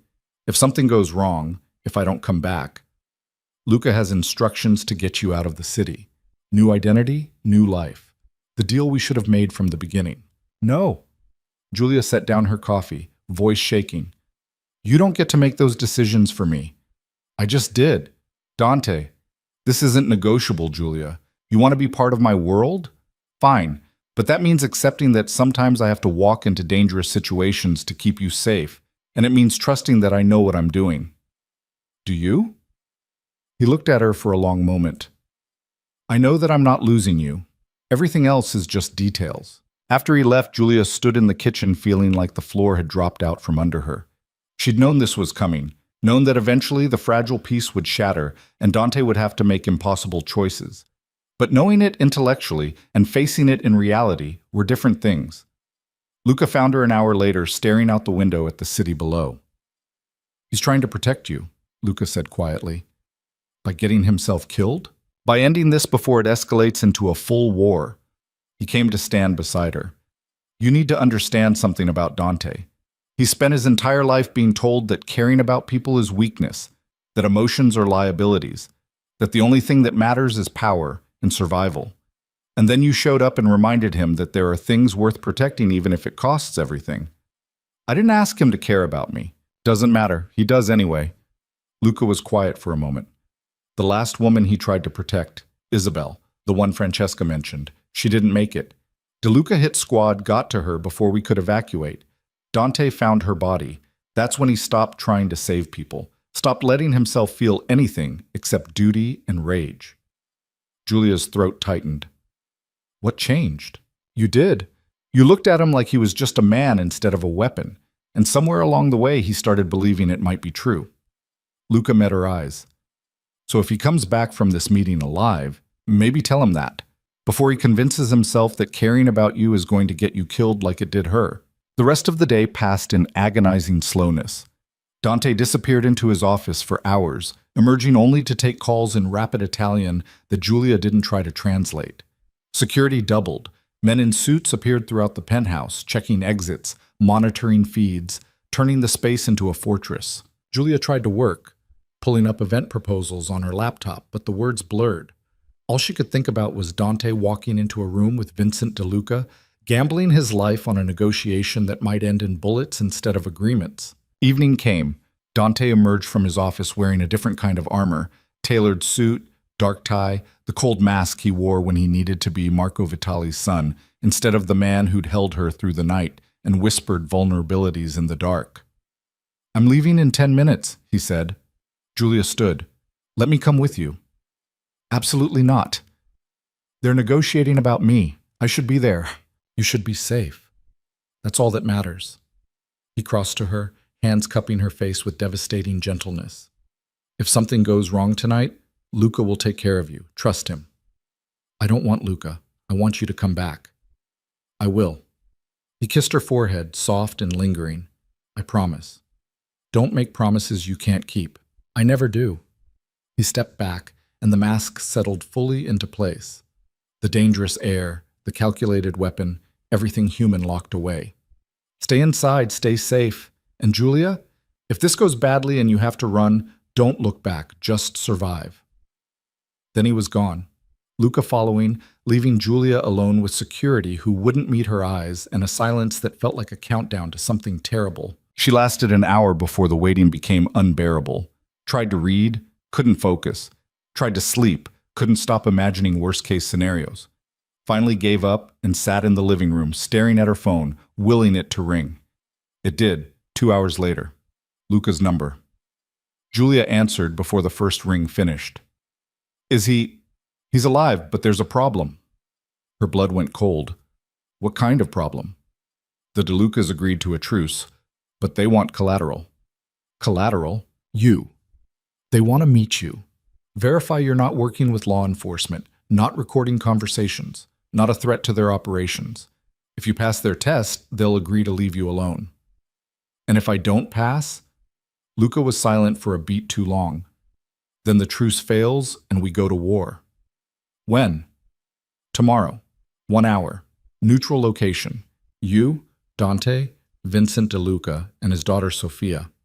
No weapons. No security inside the room. Julia's hands shook. His daughter. She runs their legitimate businesses, acts as ambassador when they need someone who doesn't look like a killer. Luca's voice softened slightly. I know this is asking a lot, but it's the only way to end this without bloodshed. Put Dante on. A pause. Then Dante's voice, rough with exhaustion. Julia, you promised you'd come back. You didn't promise I'd have to walk into a room with the people who tried to kidnap me. I know, and if there was any other way, is there? Silence. No, Dante said finally. This is it. Either you meet with them and convince Vincent you're not a threat, or we fight. And if we fight, people die. Probably including me. That's not fair. None of this is fair, but it's real. He exhaled shakily. I won't force you. If you say no, we'll find another way. But Julia, this is the cleanest exit we're going to get. Julia closed her eyes, thought about everything that had led to this moment. The wedding, the confrontation, the roses and the kidnapping, and the slow realization that she'd stopped being afraid of Dante's world and started being afraid of losing him. 1 hour, she said. No weapons, no security. What's to stop them from just killing us both? My father. If Dante and I don't walk out of that meeting, Marco will declare war on the DeLucas. Vincent knows that. He's brutal, but he's not suicidal. Okay. The word came out steadier than she felt. Okay, I'll do it. Julia, just come home safe. Both of you. The meeting location was a restaurant in Little Italy, closed for a private event that didn't exist. Julia arrived with Dante and Luca, the drive silent, intense. She wore the green dress from the family dinner, armor that had worked once, might work again.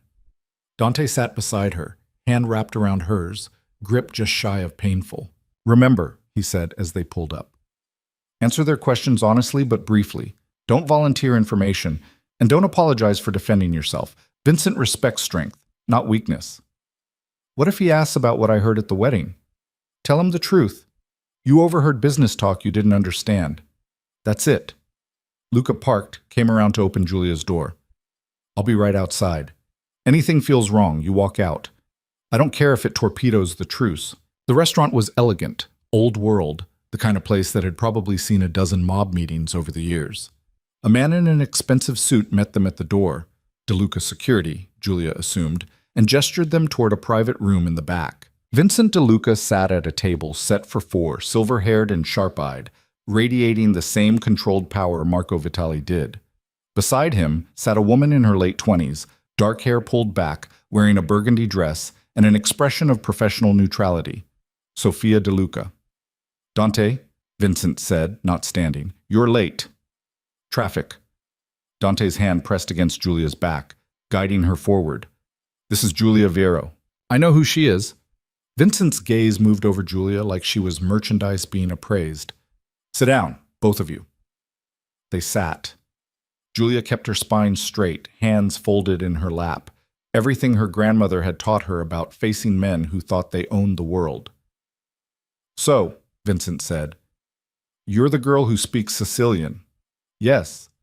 And who confronted my future son-in-law at his wedding? Julia blinked. You're... What? Marco Castellano.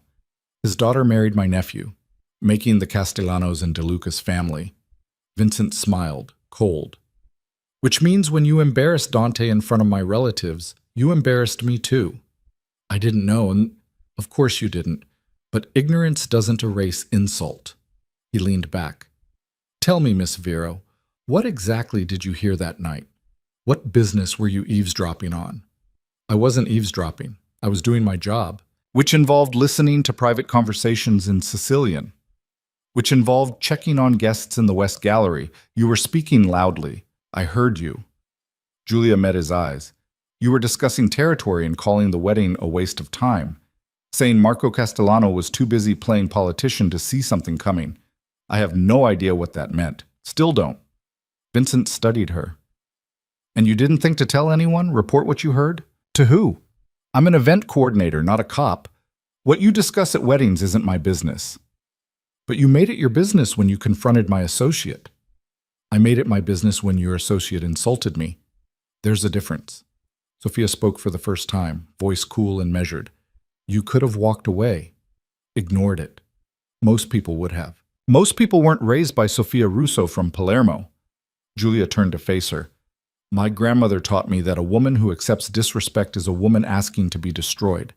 So no, I couldn't walk away, and I won't apologize for that. Something flickered in Sophia's expression. Respect, maybe. Vincent noticed, lips curving slightly. Your grandmother was right, he said. Respect matters, which is why we're here. He turned to Dante. You want me to leave her alone, to stop seeing her as leverage against your family. That's a big ask. She's not leverage. She's a civilian who stumbled into something she didn't understand. And now she's living in your penthouse, attending Vitali family functions, coordinating events for your father's associates. That's not civilian behavior, Dante. That's family behavior. She's under my protection. That doesn't make her family, doesn't it? Vincent's gaze shifted between them, calculating. I see the way you look at her, like she's something worth dying for. That's not protection. That's attachment. And attachment is exactly the kind of leverage I'm interested in. Then we have a problem, Dante said quietly, because I'm not letting you touch her. Even if it means war? Especially if it means war. The temperature in the room dropped. Sophia leaned forward slightly, addressing her father in rapid Italian. Vincent listened, expression unreadable, then waved a hand dismissively. My daughter thinks I'm being unreasonable, he said. She says Miss Vero is exactly what she appears to be, a woman caught in the wrong place at the wrong time who's trying to survive. And that continuing to target her makes us look weak, not strong. Your daughter's smart, Julia said before she could stop herself. Sophia's lips twitched. Thank you. Though I should mention that I also think you're either incredibly brave or incredibly stupid for confronting Dante Vitali in Sicilian. Definitely stupid, Julia admitted. But I didn't know who he was. And now that you do? Now I know he's a man who keeps his promises, who protects people even when it costs him everything, and who's trying very hard to negotiate a peace that keeps anyone else from getting hurt. She looked at Vincent. Including your people. My people can handle themselves. Can they handle a war with the Vitalis? Because that's what happens if this negotiation fails. And from where I'm sitting, that benefits nobody except the people who profit from chaos. Vincent's eyebrows rose. You've learned quickly. I've had good teachers. Julia glanced at Dante. Look, I don't know what you want from me.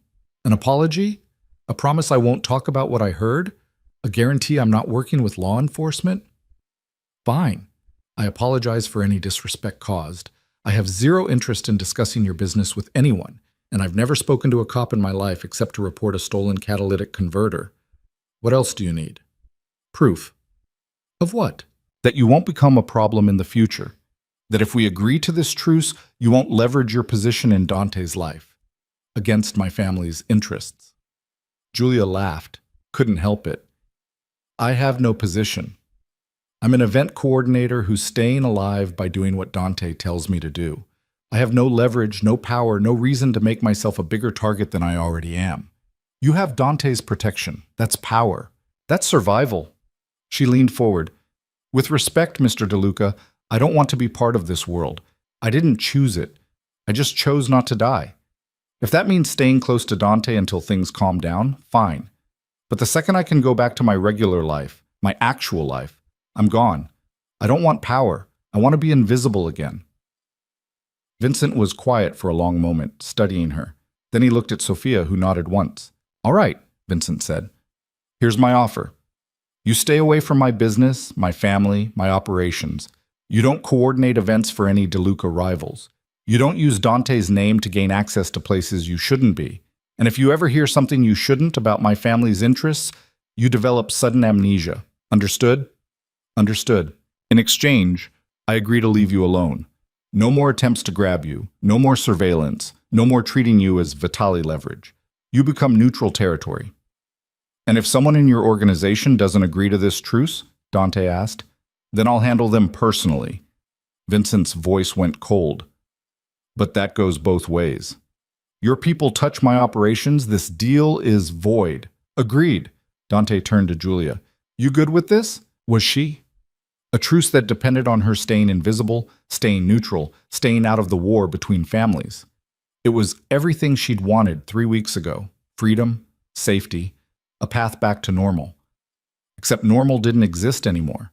And she wasn't sure she wanted it if it meant losing Dante. I'm good with it, Julia said. Vincent stood, extended a hand. Then we have a deal.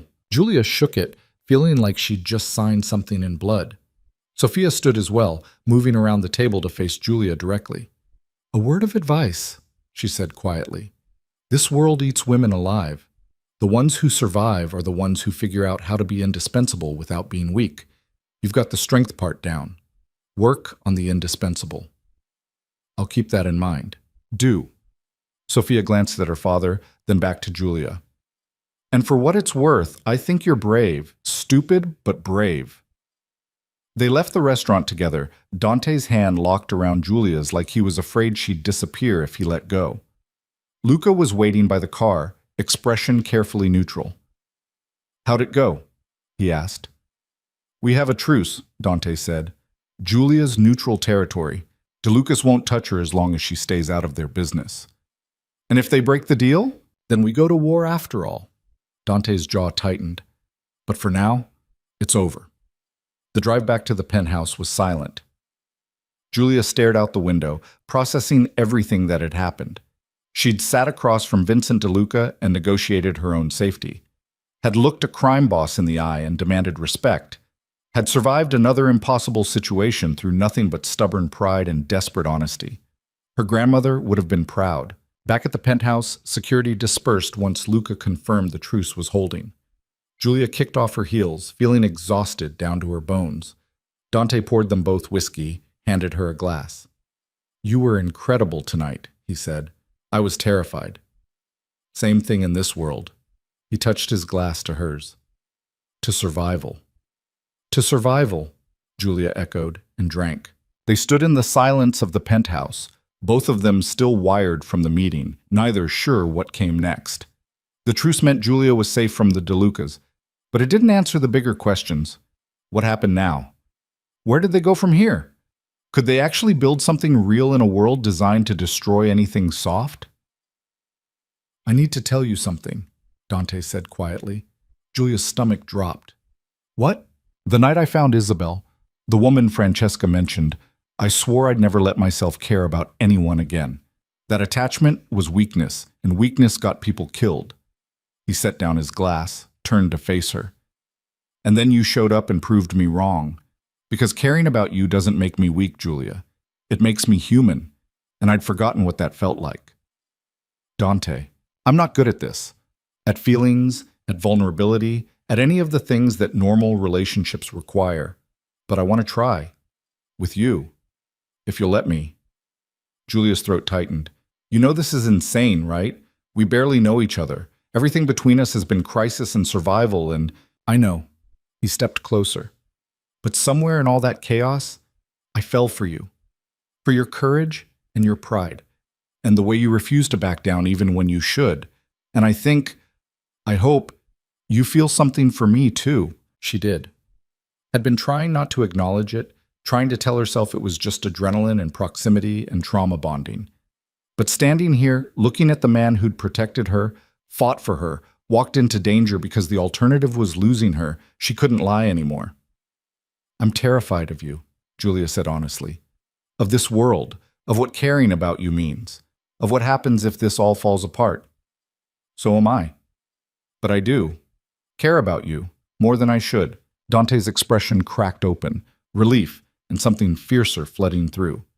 "Then stay, not because you have to, not because you're afraid of what happens if you leave, but because you want to." "For how long?" "As long as it takes to figure out if this is real or just survival instinct dressed up as feeling." Julia thought about her old life, the apartment she couldn't go back to, the job she'd lost, the friends who'd stopped calling because she'd disappeared without explanation. Thought about what staying meant. More danger, more impossible choices, more nights wondering if Dante would come home or if she'd get a call saying he'd been killed. But she also thought about waking up in his arms, about the way he looked at her like she mattered, about becoming someone who didn't just survive but lived fully and dangerously and real. "Okay," she said, "I'll stay."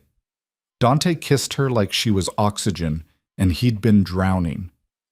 Julia kissed him back, all the fear and relief and desperate need pouring into it. When they broke apart, both breathing hard, he rested his forehead against hers. "No more guest room," he said roughly. "You sleep in my bed, with me, where I know you're safe." "That's very possessive." "I'm a possessive man, especially about things I don't want to lose." His hands framed her face. "Fair warning, I'm going to be terrible at this. I'm going to be overprotective and controlling and probably make you want to kill me half the time." "Only half? If I'm lucky." He smiled, rare and genuine. "But I promise I'll try. To be better. To be the kind of man who deserves someone like you." "You already are," Julia said. "You just don't know it yet." They went to bed together that night. Actually to bed, not the guest room Julia had been using. Dante's room was all dark wood and expensive sheets, masculine and surprisingly simple. They lay tangled together, talking in whispers about everything and nothing, both of them too wired to sleep. "What happens tomorrow?" Julia asked eventually. "Tomorrow, you coordinate the Rossi wedding. It's a family friend, totally legitimate, and Luca's already done the security sweep." Dante's fingers traced patterns on her shoulder. "You get back to work, back to normal, or as close to normal as we can manage. And us? We figure it out as we go." He kissed her temple. "No pressure, no expectations, just this. Whatever this is." Julia closed her eyes, feeling something settle in her chest. Peace, maybe. Or just the exhaustion of surviving long enough to feel safe. "I can do that," she whispered. But sleep didn't come easy. Because even with the truce, even with Dante's arms around her and the promise of tomorrow, Julia couldn't shake the feeling that the worst was still ahead. That the DeLucas agreeing to leave her alone was too easy. That Vincent DeLuca had given up too quickly. And that somewhere in the shadows of this new life she was building, something was waiting to tear it all apart. She was right to be afraid. She just didn't know yet how right. The first warning came 3 weeks after the truce, buried in details Julia almost missed. She was coordinating the Moretti anniversary party. 50 years of marriage, 200 guests, enough flowers to bankrupt a small country, when she noticed the catering staff acting strange. Not wrong, exactly. Just off. Too quiet. Too careful about where they stood, who they talked to. She mentioned it to Luca during a walkthrough. "Probably nothing," he said, but his eyes sharpened. "Which ones?" Julia pointed out 3 servers clustered near the kitchen entrance, all young men with similar builds, all wearing the same expression of controlled tension. "I'll check it out," Luca said, already moving. 10 minutes later, he pulled her aside. "They're clean, background checks passed, but you were right to flag them. Trust your instincts." Except her instincts were screaming that something was wrong, and she couldn't pinpoint what. The party went off flawlessly. No incidents, no problems, just a successful event that earned her genuine praise from Marco Vitali himself. But Julia couldn't shake the feeling that she'd missed something, that somewhere in the careful choreography of security and celebration, a piece hadn't fit right. She was still thinking about it 2 days later when Dante came home looking like he'd aged 10 years in 8 hours.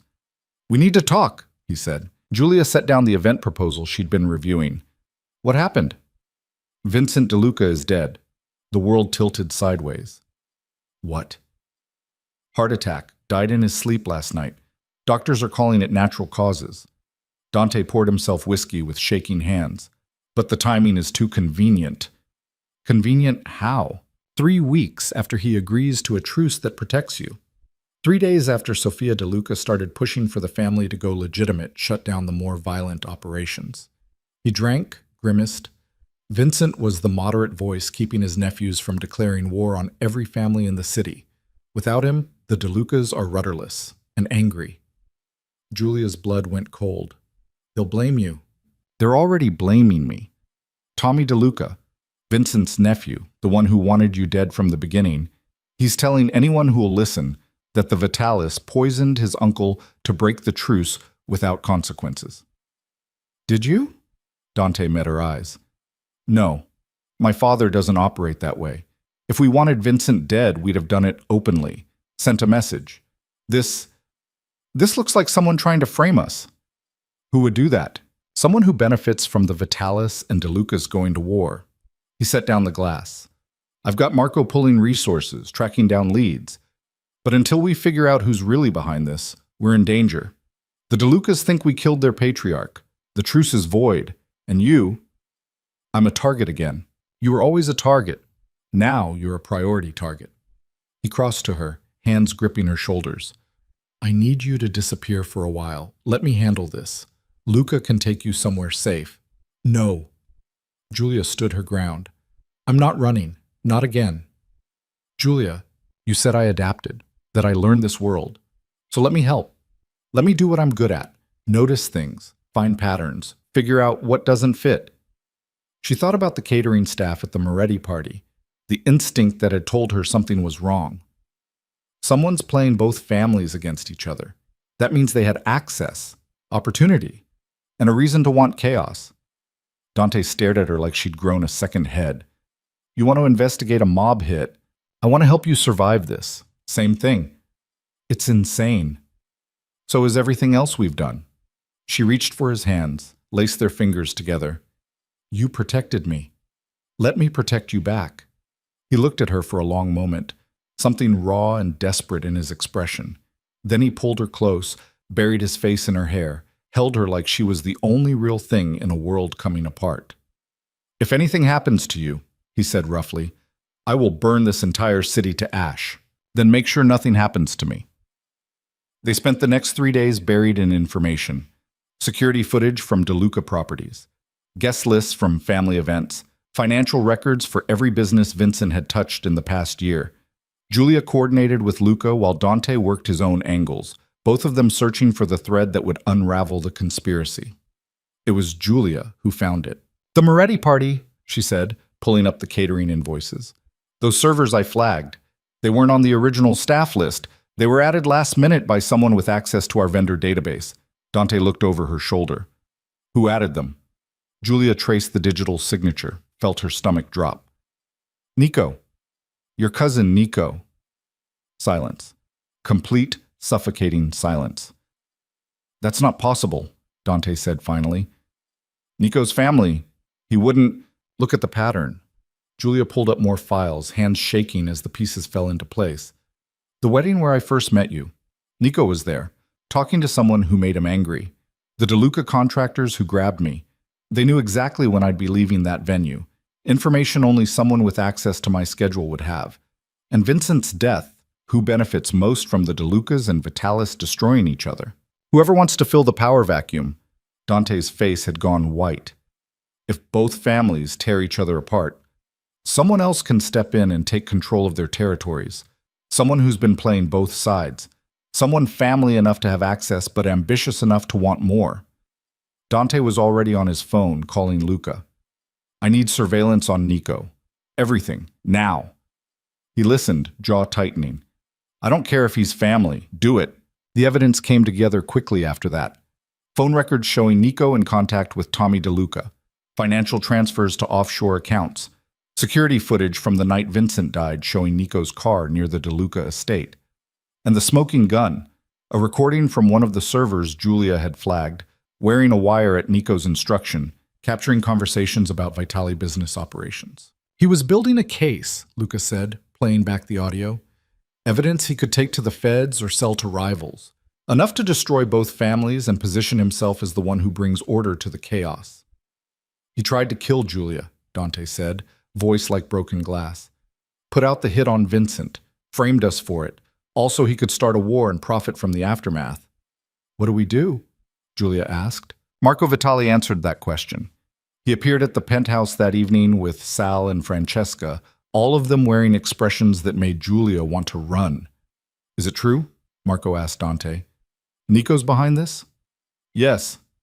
Dante handed over the evidence, files, recordings, financial records. He's been planning this for months, maybe longer. Marco read through everything with the focused intensity of a man who'd survived decades in a world where betrayal was currency. Then he looked up, eyes cold as winter. Family or not, this ends tonight. Where is he? Safe house in Queens. He doesn't know we're on to him yet. Good. Marco stood. Dante, you're with me. Sal, Luca, bring security. Francesca, take Julia somewhere secure. No, Julia said before she could stop herself. Everyone turned to stare at her. She felt Dante's warning glance but pressed on anyway. You're going to kill him, your nephew, your family. And you should. He deserves it. But before you do, I need to know something. She looked at Marco. Did you know? About Isabel? About what happened to her? Marco's expression didn't change. What does that have to do with anything? Nico mentioned her at the family dinner, said Dante's last protection case didn't end well. I need to know if that was him too. If he killed her to prove Dante couldn't save people he cared about. Dante had gone very still beside her. Marco studied Julia for a long moment, then nodded slowly. I had suspicions. Never proof. Isabel's death was ruled a De Luca hit, but the timing was convenient for Nico, made Dante retreat, stop caring about anyone, become the weapon we needed instead of the man he wanted to be. Marco's voice was flat. If you're asking whether I'll make it quick for him, the answer is no. Family or not, he killed an innocent woman and tried to start a war. He dies slow. Julia felt sick, felt the weight of what she'd just confirmed, that Nico had murdered someone to break Dante, had been willing to murder Julia too if it served his ambition, that the world she'd entered was one where family could be your greatest threat. Take her to the estate, Dante said to Francesca. Keep her there until this is over. I want to go with you. Absolutely not. Dante, no. He cupped her face, desperation bleeding through the control. I can't walk into this knowing you're in danger. I can't focus if I'm worried about you getting caught in the crossfire. Please, Julia, go with Francesca. Let me handle this. She wanted to argue, wanted to demand she be there, see this through to the end. But looking at his face, at the fear and fury and determination, she understood. This wasn't about protecting her from violence. It was about protecting himself from losing her. Okay, she said quietly, but you come back to me, whatever it takes. I will, I promise. He kissed her hard and desperate, then let Francesca guide her away. Julia looked back once, saw Dante standing with his father and uncle, all of them preparing for war against their own blood, and she prayed it wouldn't destroy him. The estate felt like a mausoleum. Carlotta was waiting when they arrived, her face drawn with the kind of exhaustion that came from surviving too many family betrayals. I always knew Nico was ambitious, she said, pouring tea with shaking hands, but I never thought family is supposed to mean something. In this world, Francesca said bitterly, family means opportunity. Everyone's a potential asset or threat. Not everyone, Julia said. Both women looked at her. Dante chose to protect me even when it cost him. Your husband negotiated peace instead of going to war. Family can mean something if you decide it does. Pretty words, Francesca said, but they don't change reality. No, but they change how you face it. Julia thought about her grandmother, about the woman who'd raised her on stories and stubborn pride. My grandmother used to say that the world breaks everyone eventually, but some people refuse to let it break what matters. Love, loyalty, the choice to be better than the worst thing you've ever done. That's what separates us from people like Nico. Carlotta's expression softened. Your grandmother sounds like she was wise. She was, and she would have liked Dante. Julia wrapped her hands around the teacup. She would have said he's a good man in a bad world trying to figure out how to stay good. That's worth protecting. The call came 2 hours later, Luca's voice carefully neutral. It's done. Nico's dead. Dante's on his way to you. Julia's knees buckled. Carlotta steadied her, guided her to a chair. How? Julia managed. Quickly, Marco made it quick. Luca paused. Nico confessed everything before he died. Isabel, the hit on you, framing us for Vincent's death. He thought he could negotiate, make deals. He was wrong. And the DeLucas? Sofia DeLuca has the evidence. She's taking it to Tommy, proving the Vitalis didn't kill her father. The truce holds, maybe even strengthens. We'll see. After Luca hung up, Julia sat in the silence of Marco Vitali's estate and tried to process what had happened. Nico was dead, killed by his own family for betrayal. And somewhere across the city, Dante was dealing with the aftermath of executing his cousin. He arrived an hour later, hollow-eyed and blood-stained, looking like a man who'd walked through hell and barely made it back. Julia went to him without hesitation, wrapping her arms around him despite the blood, despite everything. He held her like she was the only thing keeping him standing. Is it over? She whispered. Yes. His voice was wrecked. Nico's dead. Sophia confirmed her father died naturally, cancer he'd been hiding from everyone. Nico just used the timing to frame us. Tommy's calling off his vendetta. It's over. I'm sorry. Don't be. He tried to kill you. Tried to destroy everything. He made his choices. Dante pulled back enough to look at her. I keep thinking about what you said, about family meaning something, and I killed mine tonight. What does that make me? It makes you someone who protects what matters, even when it costs everything. Julia touched his face, gentle over the bruising she'd just now noticed. Your cousin chose ambition over loyalty. You chose to stop him before more people died. That's not the same as being him. Feels the same. It's not. She pulled him toward the stairs. Come on. You need to clean up. Rest. Let yourself be human for 5 minutes. They spent the night at the estate, Dante sleeping fitfully while Julia held him through nightmares she didn't ask about. Marco found them in the morning, both of them exhausted and haunted. The DeLucas want to meet, he said. All of us, including Julia. Sophia's insisting on it. Why? Julia asked. Because you're the one who figured out what Nico was doing, and because she wants to make sure this truce actually holds. Marco studied them both. Can you do it? One more meeting? Julia looked at Dante. He looked back at her, silently asking the question. Yes, she said. We can do it. The meeting happened at the same restaurant as before, but the atmosphere was different. Grief hung heavy, Vincent's absence a wound nobody wanted to acknowledge. Sofia DeLuca sat where her father had, wearing black and an expression that suggested she'd aged a decade in 3 weeks. Miss Vero, she said when Julia and Dante entered, thank you for coming. I'm sorry about your father. So am I. But that's not why we're here, Sophia gestured to the chairs. Sit, please. They sat. Marco and Tommy DeLuca flanked Sophia, both men looking like they'd rather be anywhere else. Nico Vitali almost started a war between our families, Sophia said, without preamble. He killed my father's reputation by making it look like murder when it was just life, cancer, the same thing that's killing half our generation. Her voice cracked slightly. And he tried to kill you, Miss Vero, to hurt Dante and destabilize the Vitalis. For that, I'm sorry. You didn't pull the trigger, Julia said. No, but our family's actions created the conditions, made you a target because you mattered to Dante. That's on us. Tommy spoke up, voice rough. I wanted you dead. Thought you were Vitali bait, a weakness we could exploit. I was wrong. You're not weak, and you figured out what we couldn't. Who was really behind this? I just noticed patterns. That's what I do. It saved lives. Sophia leaned forward. Both families were ready for war. If you hadn't found the evidence on Nico, we'd be burying people right now instead of negotiating peace. So we're negotiating peace? Dante asked. We are. Sophia pulled out a document. A formal agreement. Territory divisions, business boundaries, Rules of engagement if disputes arise. My father would have wanted this. A real truce, not just words. Marco read through the document carefully, then signed it. Tommy did the same. Sophia added her signature last, then slid the paper across to Dante. Your turn, she said. Dante signed without hesitation. This holds? It holds. We honor it, or we answer to me. Sophia's expression went hard. And I'm done with violence for violence's sake.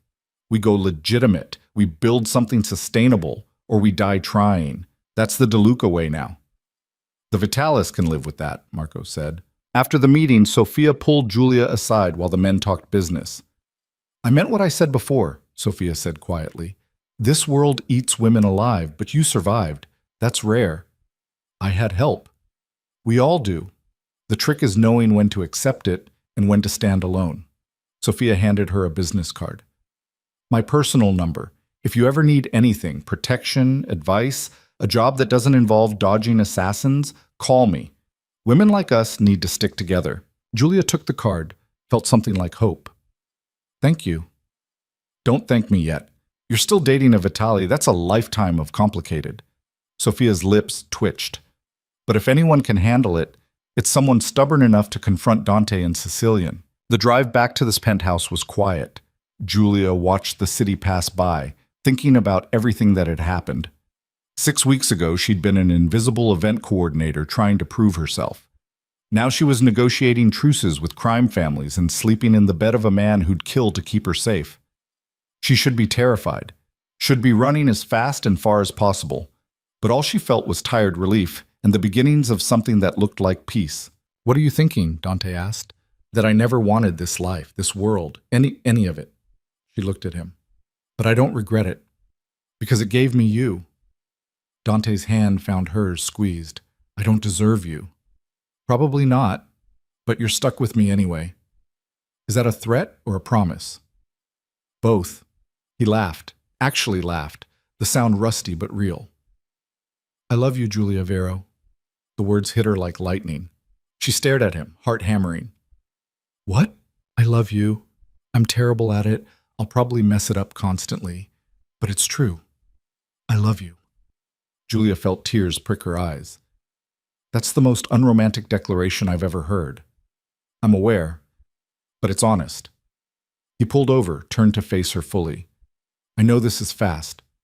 I know we've been through trauma and chaos, and nothing about this has been normal. But I don't care. You're the first real thing I've had in my life in years, and I love you for that, for everything. I love you too, Julia said, voice breaking. You're violent and possessive, and you make terrible decisions, but you're also brave and protective, and you tried to give me an out when you could have just kept me. So yeah, I love you. He kissed her like she was air and he was drowning, desperate and deep. When they broke apart, both breathing hard, he rested his forehead against hers. What happens now? He asked. We figure it out, together. Julia smiled through tears. You keep being a terrifying mob heir. I keep coordinating events and noticing patterns. We both try not to get killed. Standard relationship stuff. Nothing about us is standard. Thank God for that. They went home. Because the penthouse was home now, Julia realized. Not a prison, not a fortress, just the place where she felt safe. The weeks that followed brought changes nobody expected. The Vitali DeLuca truce held, then strengthened as Sophia and Marco discovered they could actually work together when they weren't trying to kill each other. Julia went back to coordinating events, but now she worked for both families, a neutral party trusted by both sides. Margot called once, offering her job back. Julia declined. I'm working freelance now, she said. High-profile clients, interesting projects. I'm good. High-profile meaning mob families? Meaning people who pay well and appreciate competence. Same difference. She visited her grandmother's grave 6 months after the truce, bringing roses and stories about a life Sophia Russo never could have imagined for her granddaughter. I know you'd hate this, Julia said to the headstone. The danger, the violence, all of it. But you'd like him, Nonna. Dante. He's stubborn like you, protective like you, and he speaks Sicilian, so you could have insulted him properly. The wind rustled through cemetery trees, and Julia imagined it was her grandmother laughing. Dante found her there an hour later, holding roses of his own, red, like the ones he'd sent at the beginning, before everything changed. "For Sophia," he said, setting them beside Julia's, "the woman who raised someone brave enough to tell me to go to hell."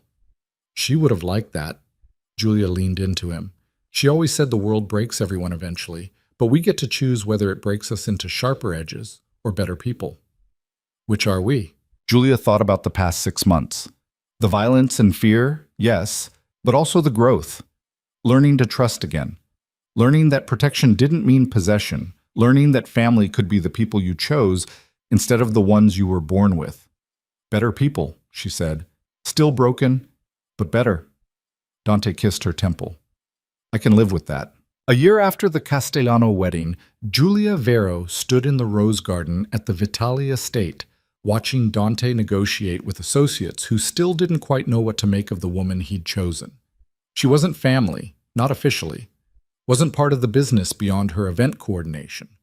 But she was there, visible and real, and nobody questioned her right to be anymore. Carlotta appeared at her elbow, elegant as always. "How are you holding up, dear?" "I'm good. Tired of being on display, but good. You'll get used to it. Or you won't. Either way, you'll survive."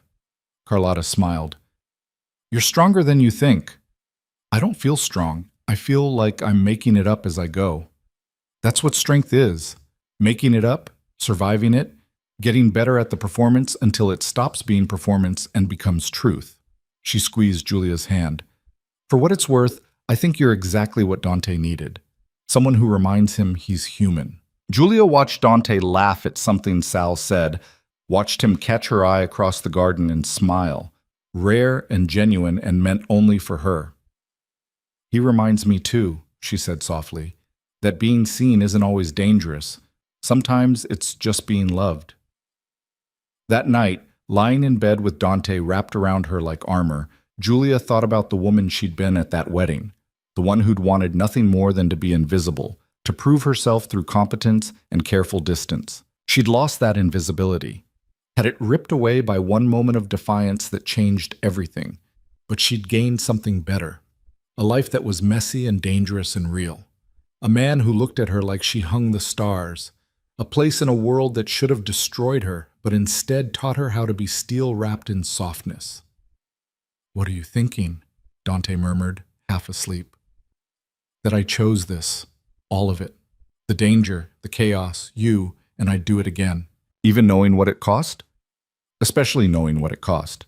She turned to face him, "because the cost was invisibility, and I'm done hiding." Dante's eyes opened, dark and warm. "Good, because I'm done letting you." Outside, the city sprawled below them, millions of people living their careful, calculated lives. And somewhere in the middle of it all, Giulia Vero had learned that the most dangerous thing you could do was be brave enough to be seen. To stand up for yourself even when the stakes were deadly. To love someone despite the cost. To choose, again and again, to be human in a world that demanded you be anything else. Her grandmother had been right. The world broke everyone eventually. But Giulia Vero had learned to break differently. Into someone sharper, yes, someone harder. But also someone who understood that strength wasn't about never falling. It was about getting up every time, bloodied and bruised and still defiant, and choosing to keep fighting. For love, for truth, for the stubborn, reckless belief that principles mattered even when survival said they shouldn't. She'd started this journey as a woman trying to be invisible. She ended it as someone who'd learned the power of being seen. And in Dante Vitali's arms, in the rose-scented darkness of a penthouse that had become home, Giulia finally understood what her grandmother had been trying to teach her all along. Respect was worth the risk. Love was worth the danger. And sometimes the cost of being yourself, fully, dangerously, unapologetically yourself, was the only price worth paying. Everything else was just surviving. This was living.